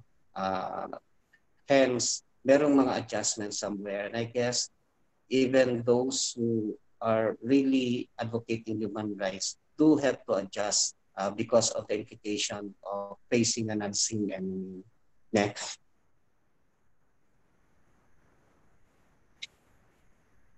Next, please.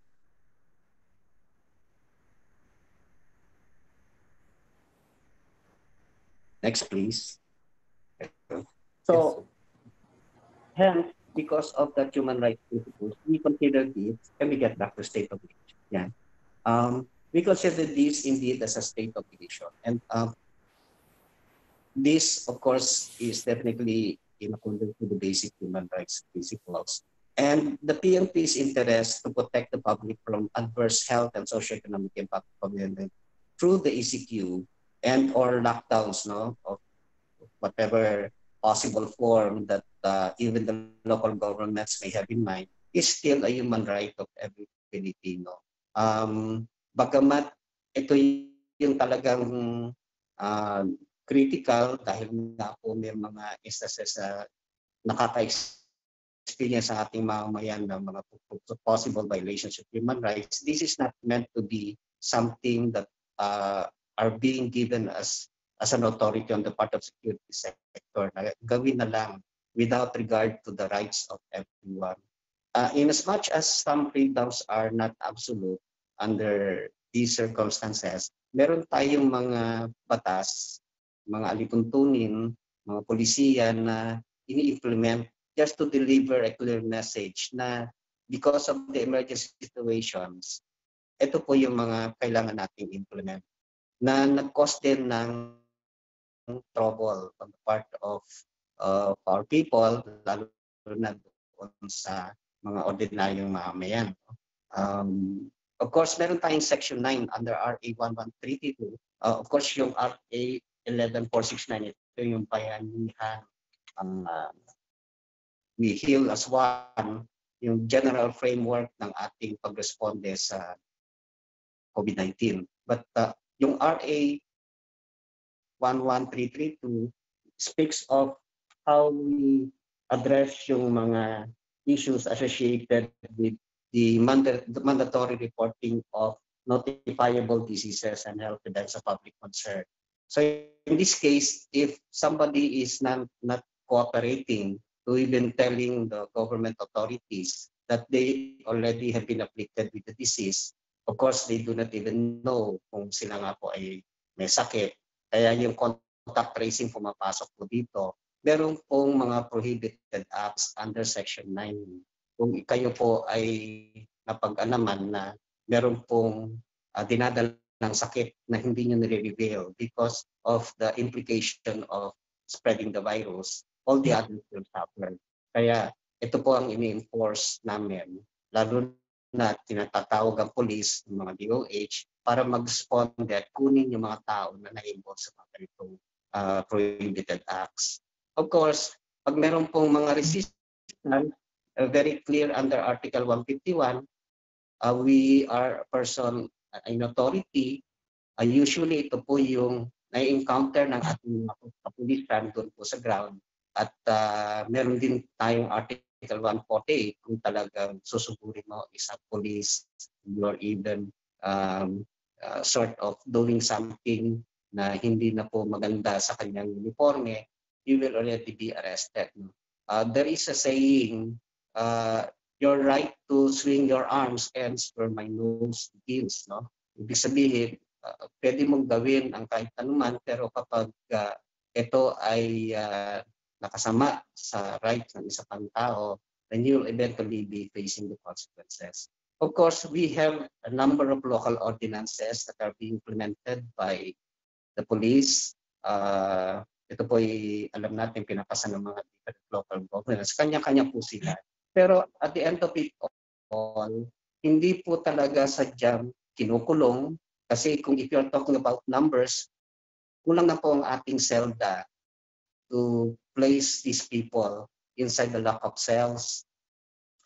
So ang ginagawa nga po, based on the instructions coming from the DOJ, Secretary Leonardo Guevara, huwag nyo na munang kasuhan. Ilista nyo lang kung ano yung mga violations. And after some time, kapag okay na ang lahat, saka nyo balikan yung mga yan. Because more often than not, yung mga violators naman ay mga residente din po doon sa area. So kung titignan nyo ho, walang masyadong naka-experience na kinulong po sila. Lalong-lalo na, titignan nyo ang SELDA ho ngayon, punong-puno pa rin ho ng ilan sa mga offenders, lalong-lalo na yung mga na-involved sa violation ng RA 9165, yung Illegal Drugs Act. At hindi pa rin ho nahinto yung mga ganyan kasi nalaman pa rin po ng mga polis, bagamat bumaba ang krimen, meron pa rin pong mga tao na na-involved sa illegal drugs. Itong mga taong pong ito ay nandun pa rin po sa loob ng SELDA ng polis na hindi po may turn over right away dahil nga po sa implication ng pandemic na yung iba hindi nag-ooperate sa ating justice system. Ang korte, siguro nag-skeletal din sila. So naging mabagal yung proseso ng kanilang turnover sa BJMP. Doon naman po sa BJMP, we just received a notice sa ilang sa lokalidad na hindi na sila tatanggap pa ng mga tao na kailangan namin i-turn over. Ito po yung persons under police custody na dapat up to 36 hours lang yung stay nila with the police. So we had to look at the best interest of these PUPCs. Bagamat nagka-problema sa system, sa justice system, maintain pa rin natin yung proper treatment sa mga PUPCs. And that I will explain later. So ito po yung mga batas na ipinapairal ng ating kapulisan. Bagamat merong mga violations na may tuturing natin committed by our police officers, our institutional mechanism suggests sa mga mamamayan na kung meron silang reklamo, ito pong mga existing bodies like Internal Affairs Service, yung pong PLEB, yung pong mga chief of police up to the level of the regional director, pwede po nilang isampa ng kanilang complaint para mabigyan pansin yung mga ginawa ng ating mga kapulisan kung ito ay hindi naayon sa ating mga pinaiiraw na operational procedures. At palagay ko naman sa dami na ng mga nangyari, even the Chief PNP himself has already expressed that he does not condone any acts that are inimical to the service po. Next.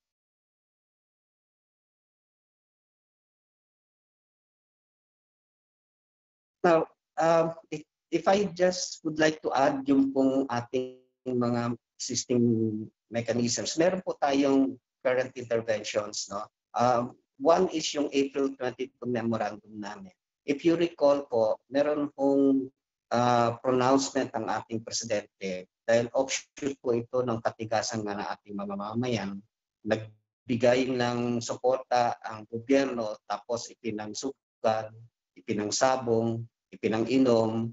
Kaya parang nakakapanghinayang dahil yung suporta na galing sa gobyerno na hindi naman masyadong malaki, hindi nagastos pa sa ibang bagay na hindi naayon sa in-expect ng gobyerno. So sa hindi naman siguro galit, pero sa parang sa pananalita ng presidente, nagsabi siya na hindi na kayo makakatanggap kung ganyan din lang kayo. Following that, meron pong announcement ang CPNP na kung marami pa rin pasaway, hindi nga hinuli, hindi nga pinulong, nagsabihan niya, at sabi nga ni Ma'am Rose, binigyan na lang sila ng ibang bagay para matuto sila, not warranting siguro yung imprisonment or kung ano pa mga naayon sa batas, binigyan na lang sila ng mga bagay na siguro sabi nga yung inhumane and degrading treatment, which is still a violation of the existing law, no? Pati na rin po sa ating mga treaties. Kaya sabi ni President ni Chief PNP, mga aresto na lang kami, hindi na kami magwa-warning kasi based on the pronouncement of the President, we cannot just allow or we cannot just condone these wayward acts coming from no less than the civilians themselves who are too vulnerable sa implication ng pandemic. Bagamat ito po ang pronouncement ng ating pinuno, nagbigay pa rin kami ng notice sa lahat. So through our memorandum, sinabi namin, still you must comply with the provisions of RA 7438, yung Custodial Investigation Act, na hindi ka pwedeng umaresto ng walang basihan. Of course, usapin ng use of force and firearms, isa rin po ito sa binigay namin na sa form of advisory na yung principle ng necessity, legality, proportionality, precaution and all should still be in the mind of a responding police officer. Itong April 22 memorandum pong ito, this was issued sometime in the morning or a little after lunch. And then in the afternoon, dito po nangyari yung kay Sergeant Argos at saka yung kay Sergeant Florendo na si Argos nga ay dating army at nagkaroon na po ng problema. Accordingly, this is in relation to the quarantine restrictions. And so one thing led to another, and I guess the case has already been filed in court. We leave it to the court kung paano po ang decision on the part of Sergeant Polarendo, our police officer. And of course, hindi lang ito po yung ilan sa mga cases. Meron din po sa Marikina, meron po sa Quezon City, meron po sa Iloilo where accordingly a group of people were doing something in public, and as a result they were apprehended accordingly on the basis of violation of the mass gathering and all. Maybe they had the freedom to express themselves. They were not actually apprehended because of that, because they can speak out and all. Naaring nagkaroon sila ng problema because of the restrictions that comes with mass gathering. So nakiusap din naman in the case of Marikina City Mayor Teodoro na pakawalan na lang because they were also helping out dun po sa distribution. So that is what happened. Again, hindi po nagkaroon ng aggressive behavior ang mga police. They just have to look at the situation where the containment of the virus may be done by way of ito pong mga taong tumapagsabihan and be brought to the police station para ma-explain kung bakit sila nagkaroon ng ganong activity. Of course, existing pa rin po yung ating operational procedures. They should have to comply with this, but eventually this will be reviewed and revised in accordance with the new normal. At when I say new normal, tama na rin po dito kung paano mo i-arrestin ang isang tao kung ang requirement is dapat may mga physical distancing. Another would be sa usapin po ng treatment nga ho ng persons under police custody, which was dated March 26. We required of our chiefs of police na regularly inspect ang ating PUPCs. Meron na po tayong mga report of contamination at yung mga PUPCs natin na subject po sa rapid testing, and eventually they were brought to quarantine procedures, and they are now being handled by our health professionals. In other words, lalo na dito sa NCR, meron pong mga reports na nagsasabi nga ho na hawaan na yung mga PUPCs. But the beauty of it all is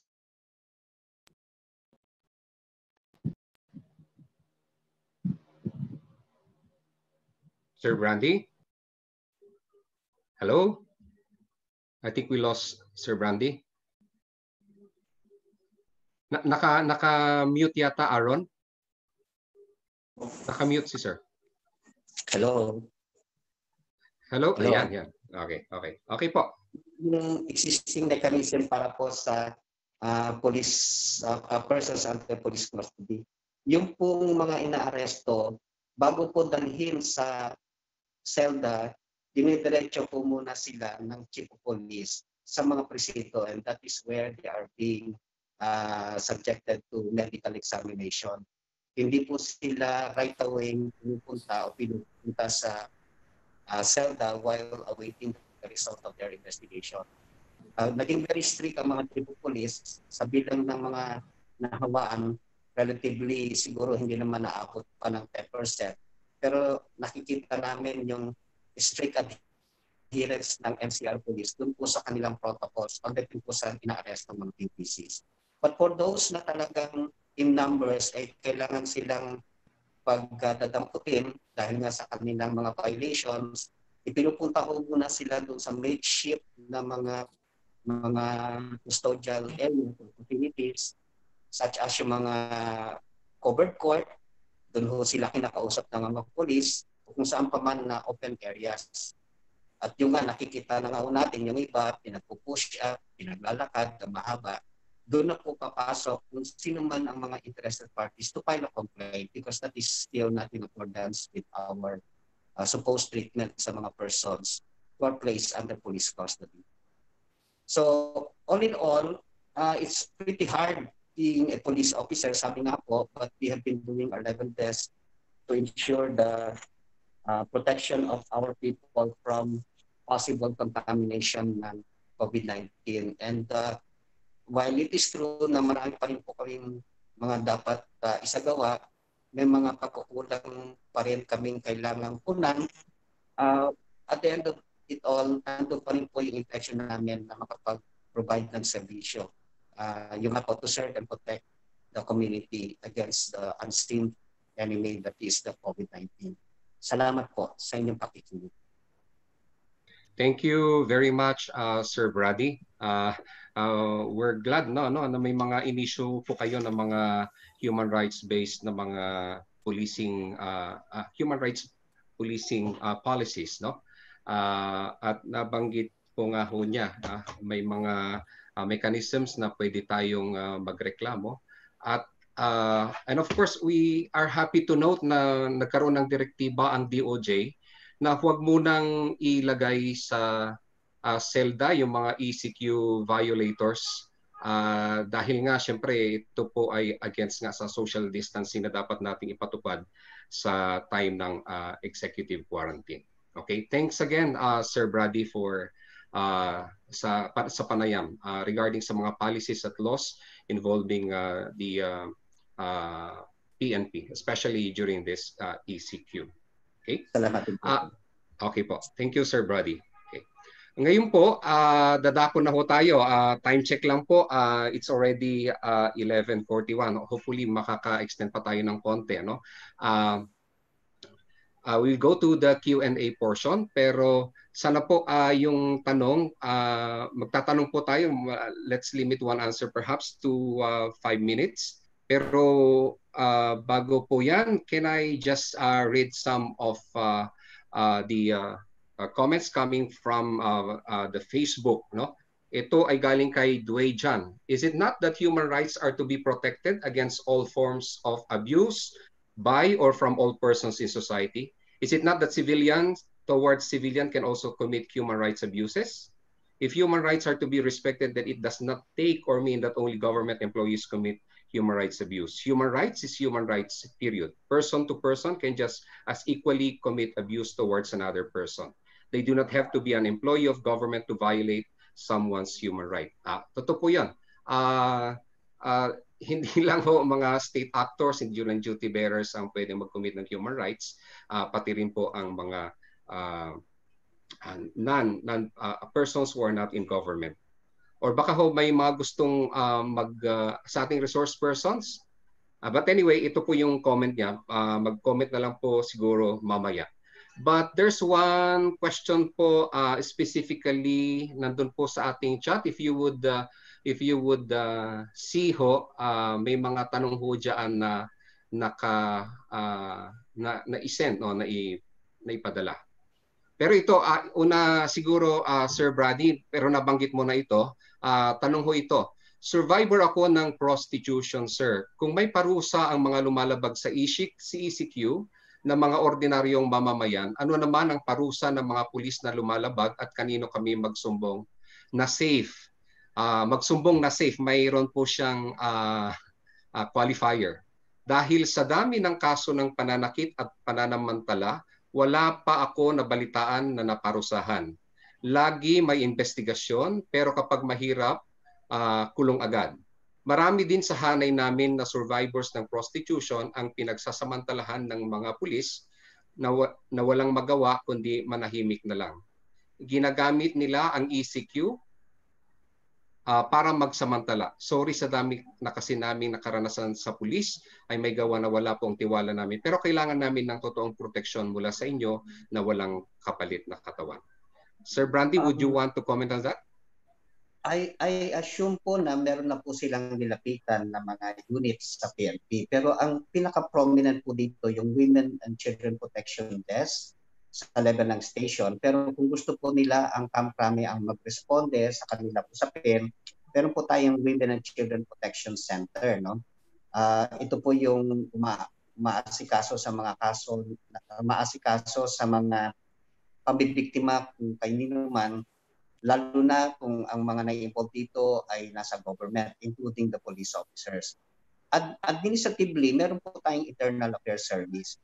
Siguro po para sa kaalaman nung nag-communicate po yun para sa ganyang katanungan, ang mga puliso ngayon takot na kinakasuhan. Lalo na we do not condone these acts. Kung mga unang panahon ang kanilang pagkilala sa mga pulis na gumagawa ng hindi maganda sa kanilang pagkatao, ay napapawalang tala lang. Ngayon po ay talagang we are so serious kasi meron po kami internal cleansing. At hindi lang po sa illegal drugs, pati na po sa mga iba pang crimes, including yung mga pananamantala sa mga kawawang mga kababaihan natin. So, in place po yung mechanism, they can even get to our office, dito po sa Human Rights Affairs Office, upang magbigyan pansin po yung kanilang reklamo at kami na po ang maghatid sa kanila sa kinaukulan para mapacilitate po yung kanilang reklamo. Kung kanino mang pulis sila gustong magsampa ng kaso. Okay. Okay, Sir Brandy, I think that answered the query. Pwede ho sila pumunta sa Women Desk, pwede rin ho sila pumunta sa Krame, sa IAS. Pero yung sinasabi po, sila po ba ay safe doon? Yung magreklamo po sila, how can PNP assure of their safety, sir? Actually po, theoretically, ang pinaka-safest na tao na pwede nilang puntahan ay pulis nga po sana. Pero kung ang nasa isip po nila yung safe as if na hindi sila sasaktan ng kapulisan, pwede rin naman po natin siguro i-bring out yung usapin ito sa NBI dahil meron naman po silang mechanism para doon po sa Witness Protection Security program, no? Pero kung sakali man na nagtitiwala po sila sa ating PNP, magagampanan po natin na mabigyan po sila ng proper safety mechanism na hindi sila sasaktan kung sino man na kanilang nirereklamo po. Okay. Okay. Thank you, sir. Question, may mga nakapila na akong tanong dito galing mismo kay Ma'am Rose from ito lang sandali lang ho siguro ito, no? May we have a copy of the PNP HRAW memo? Ito siguro, sir, patungkol doon sa April 22 memo at saka March 26 memo po ninyo. Nagtatanong po si Ma'am Leori Valmonte ng Region 3. Sige po, sir. Pwede po nating ipadala right away. Immediately after itong CBD, may set po namin through the auspices of the CHR. Kung okay po sa inyo, dahil sa grupo ito, naka-access po yung ating mga kasama. So pwede po nating payagan na makakuha ng ganitong kopya. Okay, pwede ho siguro, sir, sa aming Stratcom doon sa kahit sa Facebook page, i-message po para maibigay po sa mga humihingi po ng kopya ng mga memo. Maraming salamat, sir. Pasensya na po, sir, ang mga tanong ay para po sa inyo. Ito may dumadali po ito galing from Ma'am Rose. Our PNP HR offices in all municipalities or police station is still existing. Also, hindi lang po sa PNP, pati rin po, same question po sa kay Sir Ed ng AFP. Or Sir Ed, ikaw muna. Or sige, Sir Brandy. Sa PNP po, in place po yung mga human rights officers from the national headquarters down to the police stations. In a number of occasions, kung wala po, kasi dapat po ito officer po. Ibig sabihin merong authority to discuss things at meron po siyang influensya. Kung wala pong kasamang iba pang opisyal yung chief of police, siya na po ang designated na human rights officer din po. So in place po yan sa lahat po ng region down to the police stations at makakaasa po sila na kahit meron po silang problema, lahat, in fact, pwede po naming ibigay ang mga numbers ng HR officers namin sa kaalaman po ng ating grupo para makatulong din po ang community malaman ng mga ordinaryong mamayan kung saan sila pwedeng sumagot po sa usapin ng human rights. Sa police po. Okay.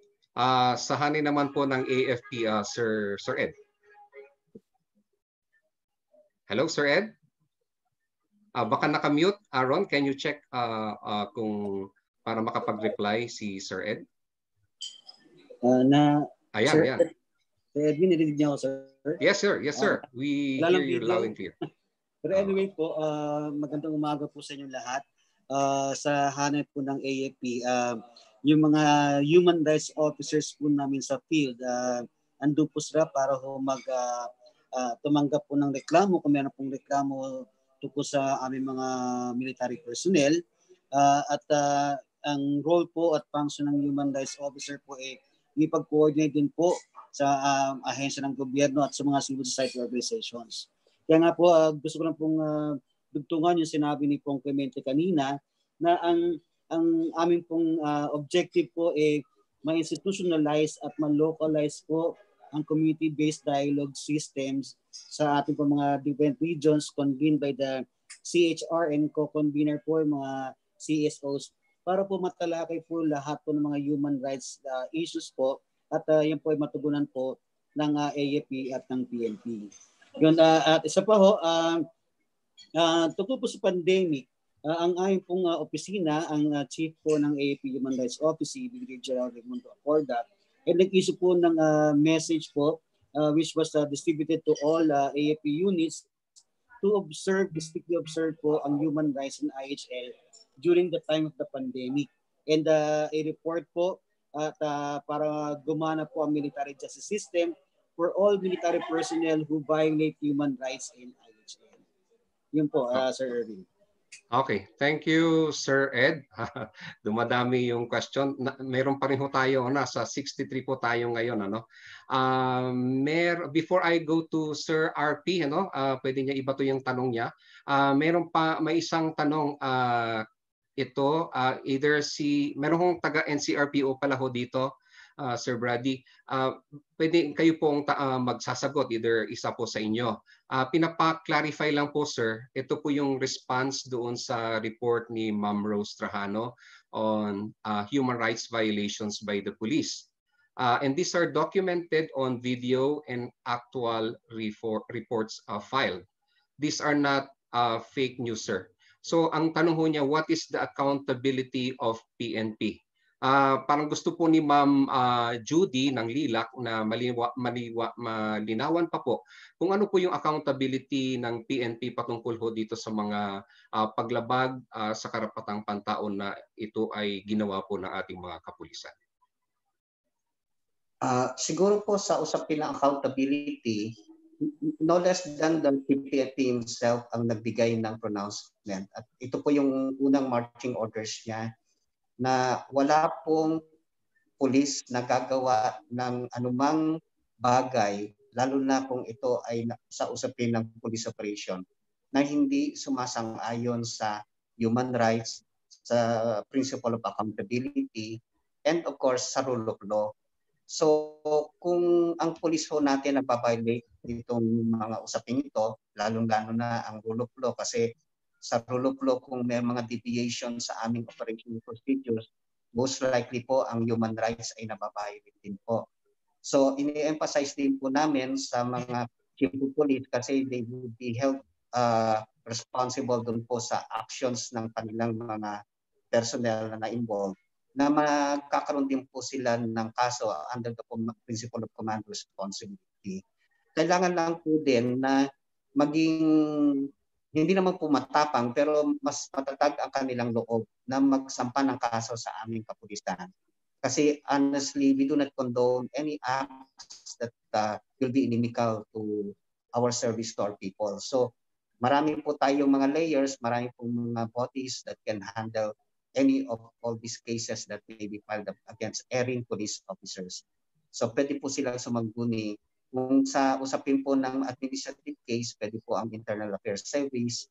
Kung sa usapin naman po ng criminal, nandiyan po ang CIDG o yung ating iba pang mga nag-handle ng mga criminal cases sa police station po. Okay, sir. Ito sir, medyo related ho sa tanong, no? Humingi po siya. We would also want to hear actual disciplinary measures done by PNP for pasaway ng mga pulis. This is a question coming from ALG Balaod. Kung titignan niyo po, well, of course, naging viral po ito. Yun nangyari nga po doon kay Sergeant Florendo. So, immediately kinasuhan po siya agad. Of course, point of view ng police, lalo na sa usapin ng use of force and firearms, we give it to the police officer if he thinks that using his firearm would be the best alternative under that kind of situation. Pero because of meron pong namatay, pinaimbestigahan pa rin siya at kinasuhan dahil at the end of the day, pag may namatay po talaga, that's still considered as a crime. Even if it is in defense of himself and in defense of stranger. Doon naman po sa iba pang mga cases, we can readily provide you ng mga number of cases that have actually been handled by our Internal Affairs Service. That includes, of course, yung mga police officers who got involved in illegal drugs. At yung ilan dito na suspend, na dismiss, at napatawan ng iba pang karampatang paruta. So we can provide yung information about cases involving police officers na na-desisyonan na rin po ng ating mga namumuno sa PNP po. Okay. Okay, thank you, sir. Patalastas lang po, you can see on your screen, ito po yung pwedeng tawagan sa mga pang-aabuso sa mga kababaihan at mga bata. It's posted right before our screens. Okay, let us now take yung tanong po ni Attorney RP from Ateneo Human Rights. Attorney RP? Attorney RP? Hello, magandang umaga. Maraming Yes, good salamat. morning po. Maraming salamat, Ruben, and maraming salamat dun sa ating mga nag-share, lalo na kay Police Brigadier General Usana.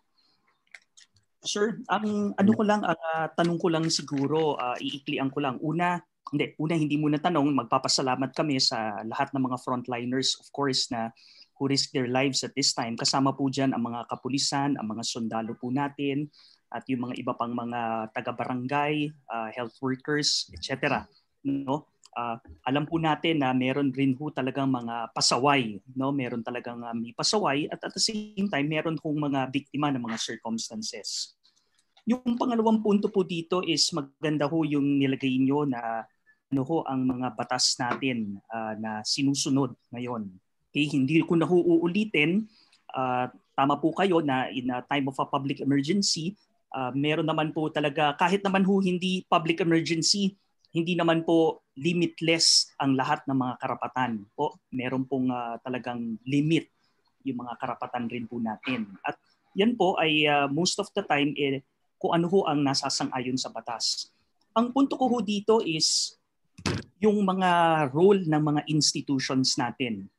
Alam ho natin na ito ho ay gumagana ho ang lahat ng mga institusyon natin, law enforcement, nandiyan ho yan sa eksekutibo, gumagana po ang mga piskalya natin, gumagana ang mga korte natin, although alam natin na mayroong mga limitations, no, dun sa paggana, pero ano pa rin, wala hong naiiba dun sa pagpatakaran at dun sa batas. Yung punto ko ho dito ay yung discretion ngayon, nasabi nyo kanina, siguro dahil dun sa pandemic na nangyari, hindi na-communicate lahat yung mga kailangang gawin. Nasabi niyo po yan. No? And ayan po ay naiintindihan po natin. Yun po ang yun ang aking siguro concern at tanong. Yung bang interpretation and discretion ngayon na napupunta dun sa isang taong biglang ang feeling niya makapangyarihan siya, no? At yung discretion na yun ay in a way medyo na yung sumusobra, no? Sumusobra. Ito ho ang punto ko dito. For example, nung minention nyo yung resistance o disobedience under Article 151. Okay? Yung resistance or disobedience, sa totoo lang po, no? Talo po ang mga kausap ng mga kapulisan diyan. Dahil ho, pag sinabi mong resistance or disobedience, ako po ay isang abogado, bilang isang abogado, no, alam ko ho ang aking karapatan. Of course, sasabihin ko rin ho sa isang mahinahon at magalang na paraan. Yan ho ay importante dapat sa panahon ngayon. Dapat ho ay magalang po tayong lahat, lalo na yung mga na-encounter, yung mga frontliners natin, no, kasi mahirap po yung panahon . Pero for example, binigay ko ho ang aking panig. 'Di ba? Biglang napupunta ngayon sa discretion nung kapulisan natin, o kaya kahit barangay worker man yan o sino man yung nagpapatupad, yung ano ba to, resisting ba to o may disobedience na ba na nangyayari? 'Di ba? So yun ho yung punto ko minsan na dehado po talaga yung nakikipag reasoning out with these persons. Ngayon, pag biglang sinabing ng pulis, aarestuhin kita. No? Aarestuhin kita. Of course, papalag ako na, bakit nyo ako aarestuhin? Naku, dun usually pumapasok yung resistance and disobedience.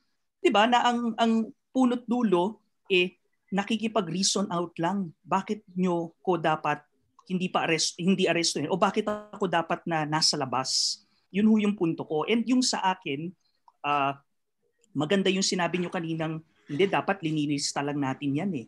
Linilista lang natin yan dahil nga, sino ba ang dapat mag-decide whether there is a probable cause na merong nalabag? Piskalya po yan. Okay. To wrap it up, kasi alam ko marami pang may gusto magtanong, I'll just point out yung situation na nangyari doon sa Agusan. Yung nag-post ho on Facebook ng post niya of legitimate dissent. For me, legitimate dissent, no? Nasabi nyo na nga, nasa panahon ngayon, hindi po lahat ay natutuwa dun sa response. Merong natutuwa, merong hindi. Pero part ng ating freedom of expression ay malabas yung ating damdamin. Diba? Siguro merong na-post na nakakasakit sa ilang opisyalis natin, particularly ang name niya doon ay si Presidente at isang senador po natin. No?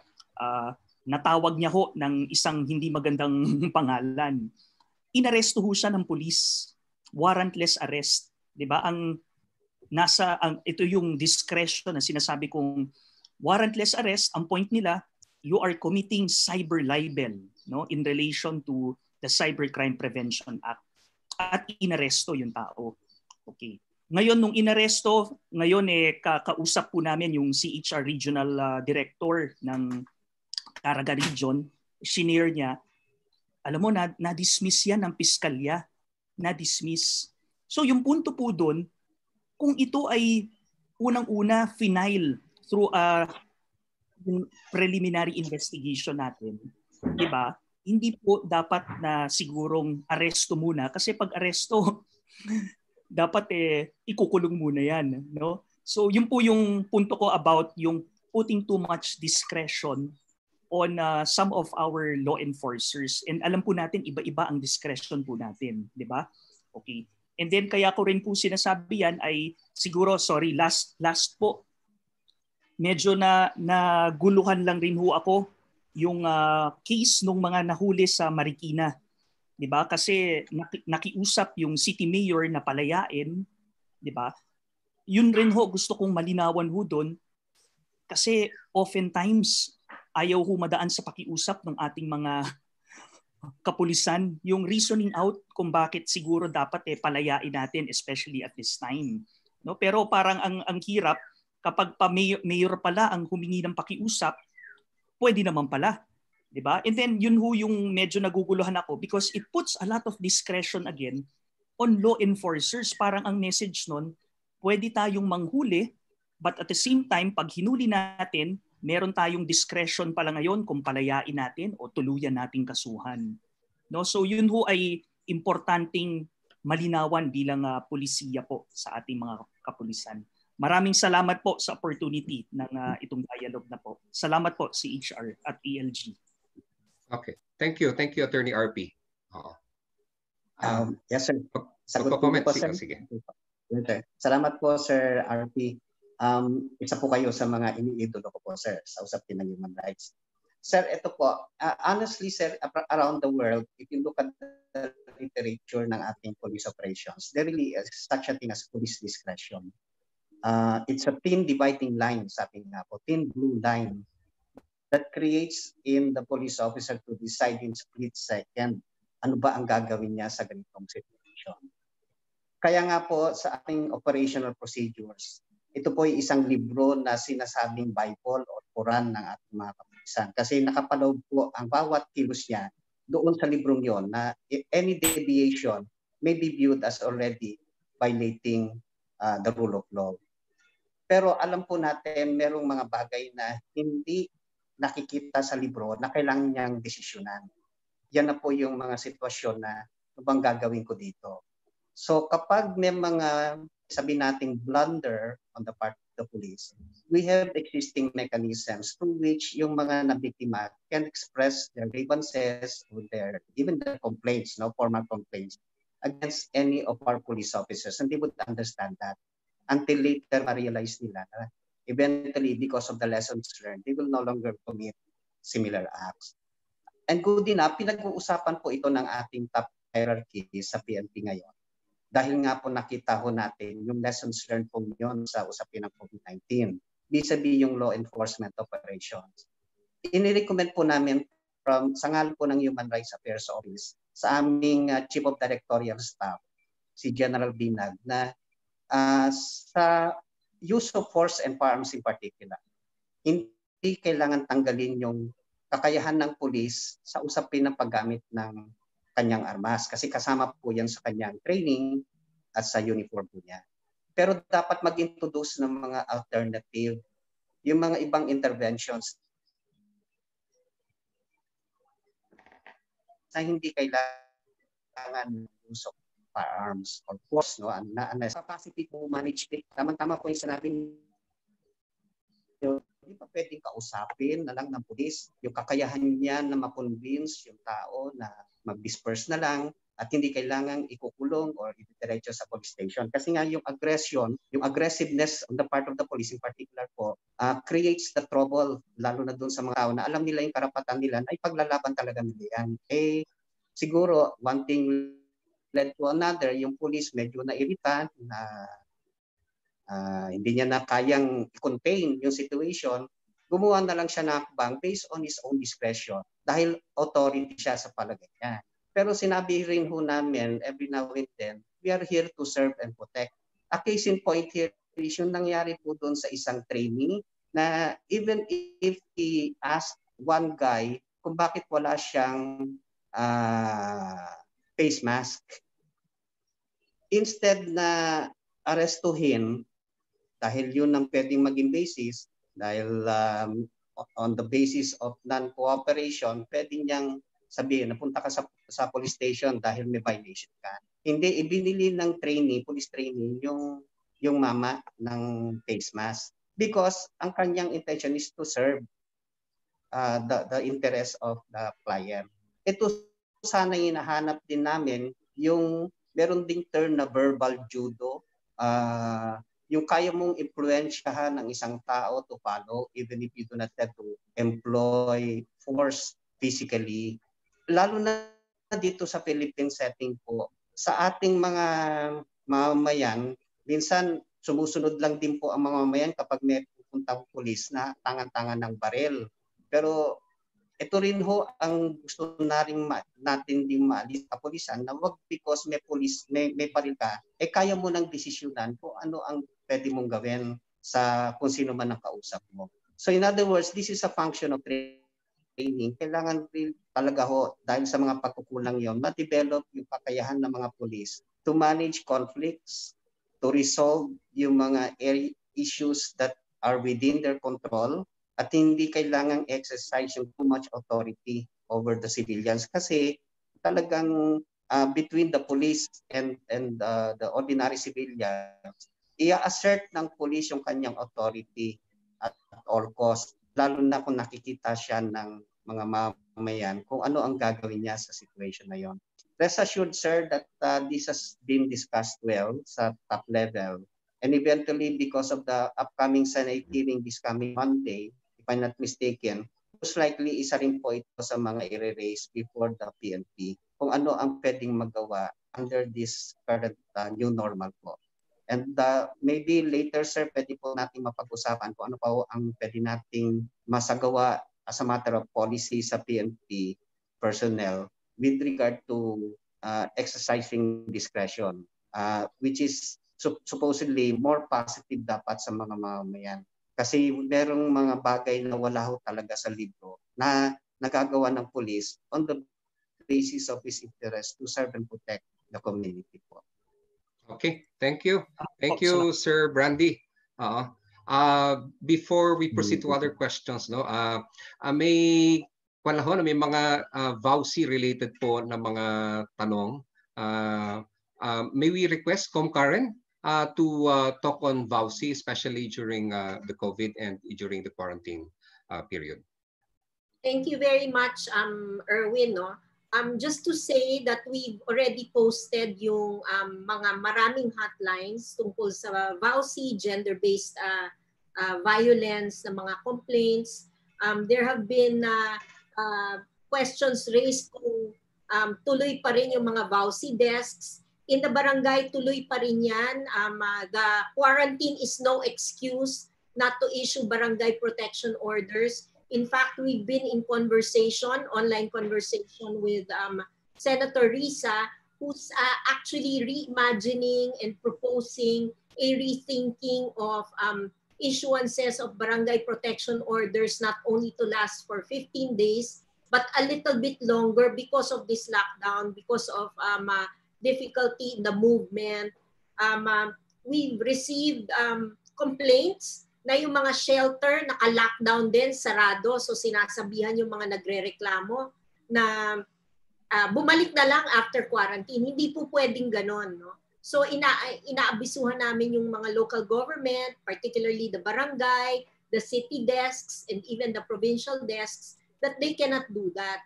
In fact, the more that they should be able to provide transportation if the victims need to be taken out of the household, tapos idala sa shelter. The Commission on Human Rights actually offered temporary shelter while we're waiting for the shelters of the city to open. No? So, hindi nangangahulugan na sarado yan.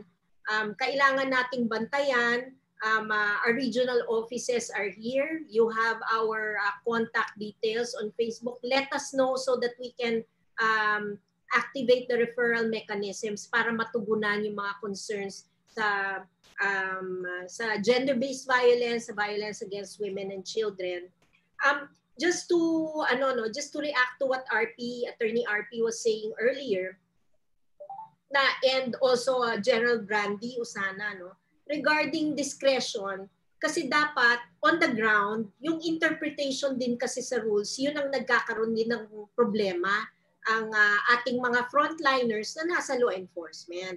And together with local authorities that actually help the police enforce these guidelines nga on restriction of movement. No? Pero discretion on the ground, a margin. No? So kung pwede nating nipisan yun, nipisan yung standards of practice, kung ano yung nagsasabing resisting arrest or disobedience to authorities, kailangan din siguro may parang template. Tapos tama rin po yung sinasabi ng PNP na habaan din ng pasensya yung mga ating kapulisan. Alam natin na napakahirap kasi marami din talagang pasaway, pero kailangan natin palawigin yung ating pagtitimpe. No?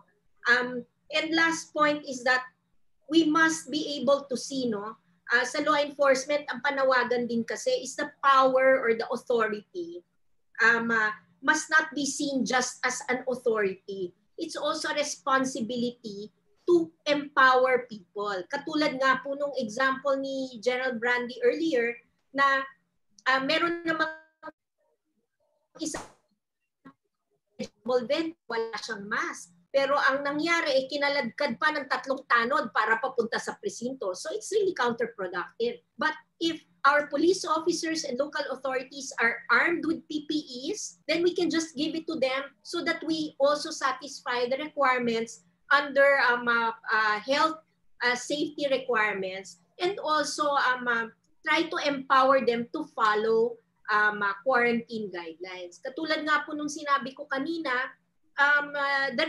realization there is that if you can afford to stay at home for a long period of time, you're really very privileged kasi kaya mo. Pero yung iba hindi talaga kaya. So doon nagkakaroon ng alitan.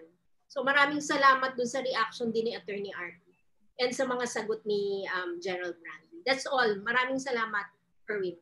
Okay. Thank you, Com Karen. May humihingi po ng mga presentations. Siguro po ay ilagay po sa Facebook ang inyong email or pwede naming sundan ho itong mga comments po ninyo, ilagay po yung mga email para ibigay po namin ang kopya ng mga presentations po. Okay. Yun pala sa VAUSI po, pwede rin pong idulog sa e-lawyering services ng CHR. Nabanggit kanina ni ComK, pero may e-lawyering program po ang CHR, particular dun sa ating as gender ombud po. Okay. So, ayan, may mga naglalagay na ng email. Hindi po natin matalakay ngayon lahat ho yung mga tanong niyo, but rest assured that we will be taking note po ang mga observations, yung mga tanong ipapadala po namin sa PNP, AFP, itong mga observations, tanong. And then siguro we'll be able to collate them through our documentation team and our team as well to reach you and give feedback. But before it's the time now, it's already 12:16. We don't want to pangalan nito, hindi namin kayo gustong ma-deprive ng inyong lunch. May we hear last words coming from our resource persons. May I start with Ma'am Rose? Hello, Ma'am Rose? Yeah. Magandang umaga po ulit. Tanghali na po. Ay, tanghali na pala, sorry. Sabi ko nga talagang, when we were just discussing this meeting, we already anticipated na 2 hours is not enough, no? Sa dami ng ating mga concerns and issues. Pero katulad ng nabanggit ni Attorney Erwin, magkakaroon pa tayo ng mga susunod na pagdidiscuss. Banggitin ko lang po, kanina in-interview ako ng Radio Veritas at worried din sila talaga doon sa mga nangyayari. Kaya sabi nila, sana pagkatapos ng quarantine, patawarin na lahat ng DOJ ang lahat ng mga kasalanan, i-dismiss na lahat, lalo na yung mga petty quarantine violations. Sir Brandy, baka pwede mong tulungan kami mag-lobby para dito. Maraming salamat po sa lahat. And see you again. Okay, thank you, Ma'am Rose. Sir Brady? Yes, sir. Ma'am, okay. Ma'am Rose, yung pong inyong dasal, actually kami rin ho'y nagdadasal, sana patawarin na lang. Alam niyo po bakit? As of April 21, yung bago namin pinalabas yung aming memo, 98,000 na po yung kaso ng mga sanay, mga taong nasa loob na ng selda. Kung yun ay tinuloy ho namin, you could just imagine how this would add up to crime statistics. Gayong ang usapin lang naman ay pwede naman pagsabihan ng pulis, umalis sila sa bahay and all. Hindi naman ito purely criminal act na pwedeng patawarin on the basis of how we view things. Like lalo na sa Philippine setting, we are so merciful, no? So in that case, sana ganun nga po, dahil alam naman no natin, maraming mga adjustments, maraming pong mga tao na nasagasaan, marami din pong mga pulis na nasaktan.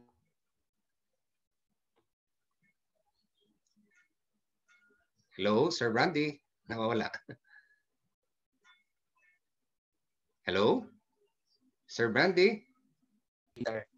Sa aming top leadership po ng PNP. Salamat po, ma'am. Okay, anyway. Okay, sige po. ComK? Few last words? Yeah, thank you very much for all. Hindi dito nagtatapos yan. Kailangan din nating maimbita ang DILG tsaka IATF, no? I think we have this month. Hello, ComK, medyo garbled. When we look. So thank you. Okay, maraming salamat po. Ayan, sabi nga po, hindi po ito ang wakas po, hindi po nagtatapos ito. As mentioned by ComK, would want also to invite and dialogue with IATF, DILG, Department of Health.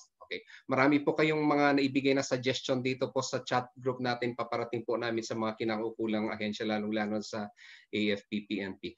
Before malimutan ko pala, few words from Sir Ed, Major Esquivias. Nandiyan pa ho kayo?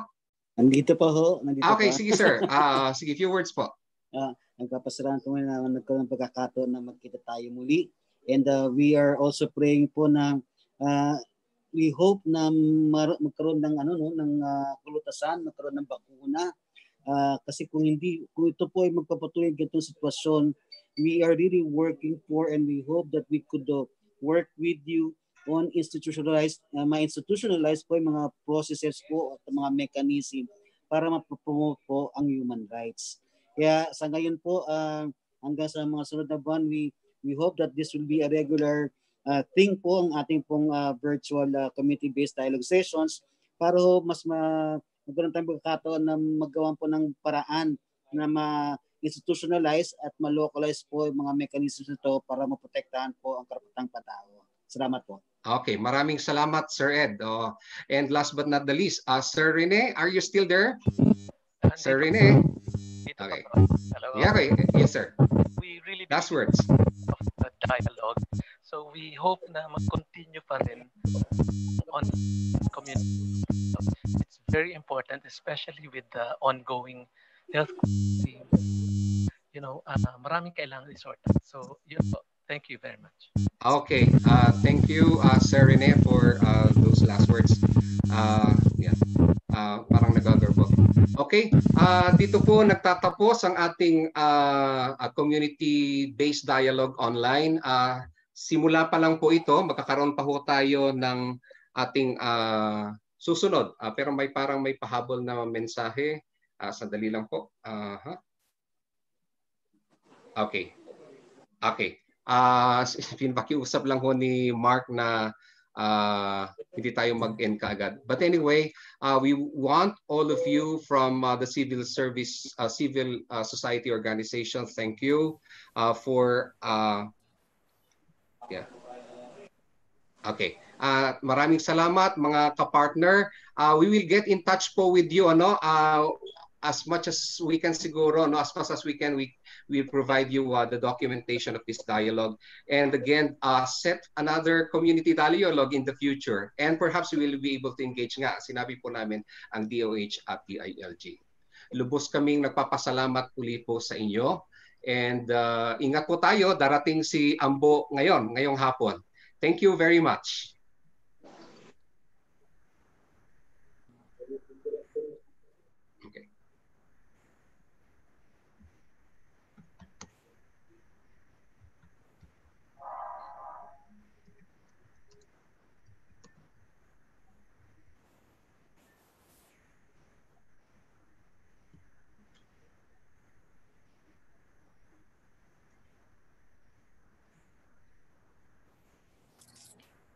Aaron?